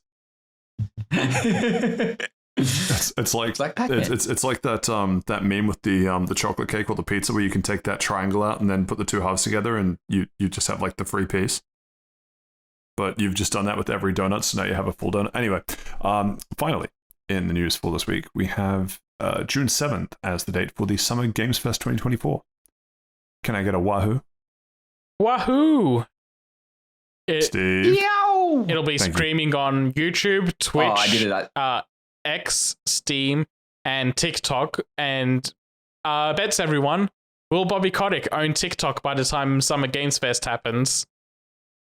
Maybe. I can't rule it out. You reckon? Yeah, it'd be interesting to see if just when you think you're out, they pull you back in. He doesn't need to work anymore, man. Go retire. He doesn't need to own anything besides the 50-foot mansion. I was going to say, like, multiple generations past him don't need to work anymore either. Oh, I bet once he dies, he's burning all that money. He's not sending it to his kids or his grandkids. Sending it to us. I'm his kid. I'm calling it now. Look at baby Stephen Kotick. Baby won his golden parachute. Yes. Baby wants his breast milk in the staff fridge. What? Okay, back on topic. I don't want to linger on that one too long. I love Summer Games Fest. I appreciate this being the I don't appreciate it being the E3 replacement. I just appreciate something filling the void that E3 has left. And I just look forward to whatever new games get announced there, or like even updates on games we already know about. It's always fun to be excited about new products, especially after coming out of an 100-hour-long product. Very true. I don't care. I want to know what game is. I just want it now. It's Game of Christmas soon. It's Game of Mid-Year Christmas. And Game of Christmas is the Game Awards. Game of Christmas in July. But it's in June. We just said that. Yeah, and I'm saying it's Game of Christmas in July. Patrick, sign us out. And with that, we come to the end of the news. Always fun. All 1 hour and 32 minutes of it. Right. No audience question this week, but if there's a question you'd like us to want to get in touch, we're on Facebook at Pastoral Lounge, X, formerly Twitter. Fucking hate that I have to keep saying that. At Pastoral Lounge minus one of the L's, the one that Elon continually steals from us. We're fosterlounge.bluesky.social or whatever the hell on that platform. And good old mailbag, fosterlounge at gmail.com. Any subscription, liking, commenting, replying, reviewing helps us. Please do that on whatever it is that you're listening to this on. I don't think there's much. We've teased a little bit for stuff next week. I might do the Monster Hunter Now update. Stephen might be chatting some Avatar. Anything you want to throw in the ring there, Saif? Maybe Forza, depending. Yeah, maybe Forza. I probably would have gotten Avatar by then. I'm working on a side project, but I think by the time we record next time, WrestleMania will have happened, so I'll probably talk about that. Or I'm going to catch Dragon's Plague and start playing Dragon's Dogma 2. Either one of those will happen. 75. Didn't realize that's gone on 75% off already. I did it 50% because I co-bought it with my brother. Oh. Well, and don't forget, Capcom owns 100% of it, so. Capcom has earned my money. Anyway. Until then, this is now the end of episode 109. Thank you so much for listening. We'll catch you next time. Goodbye.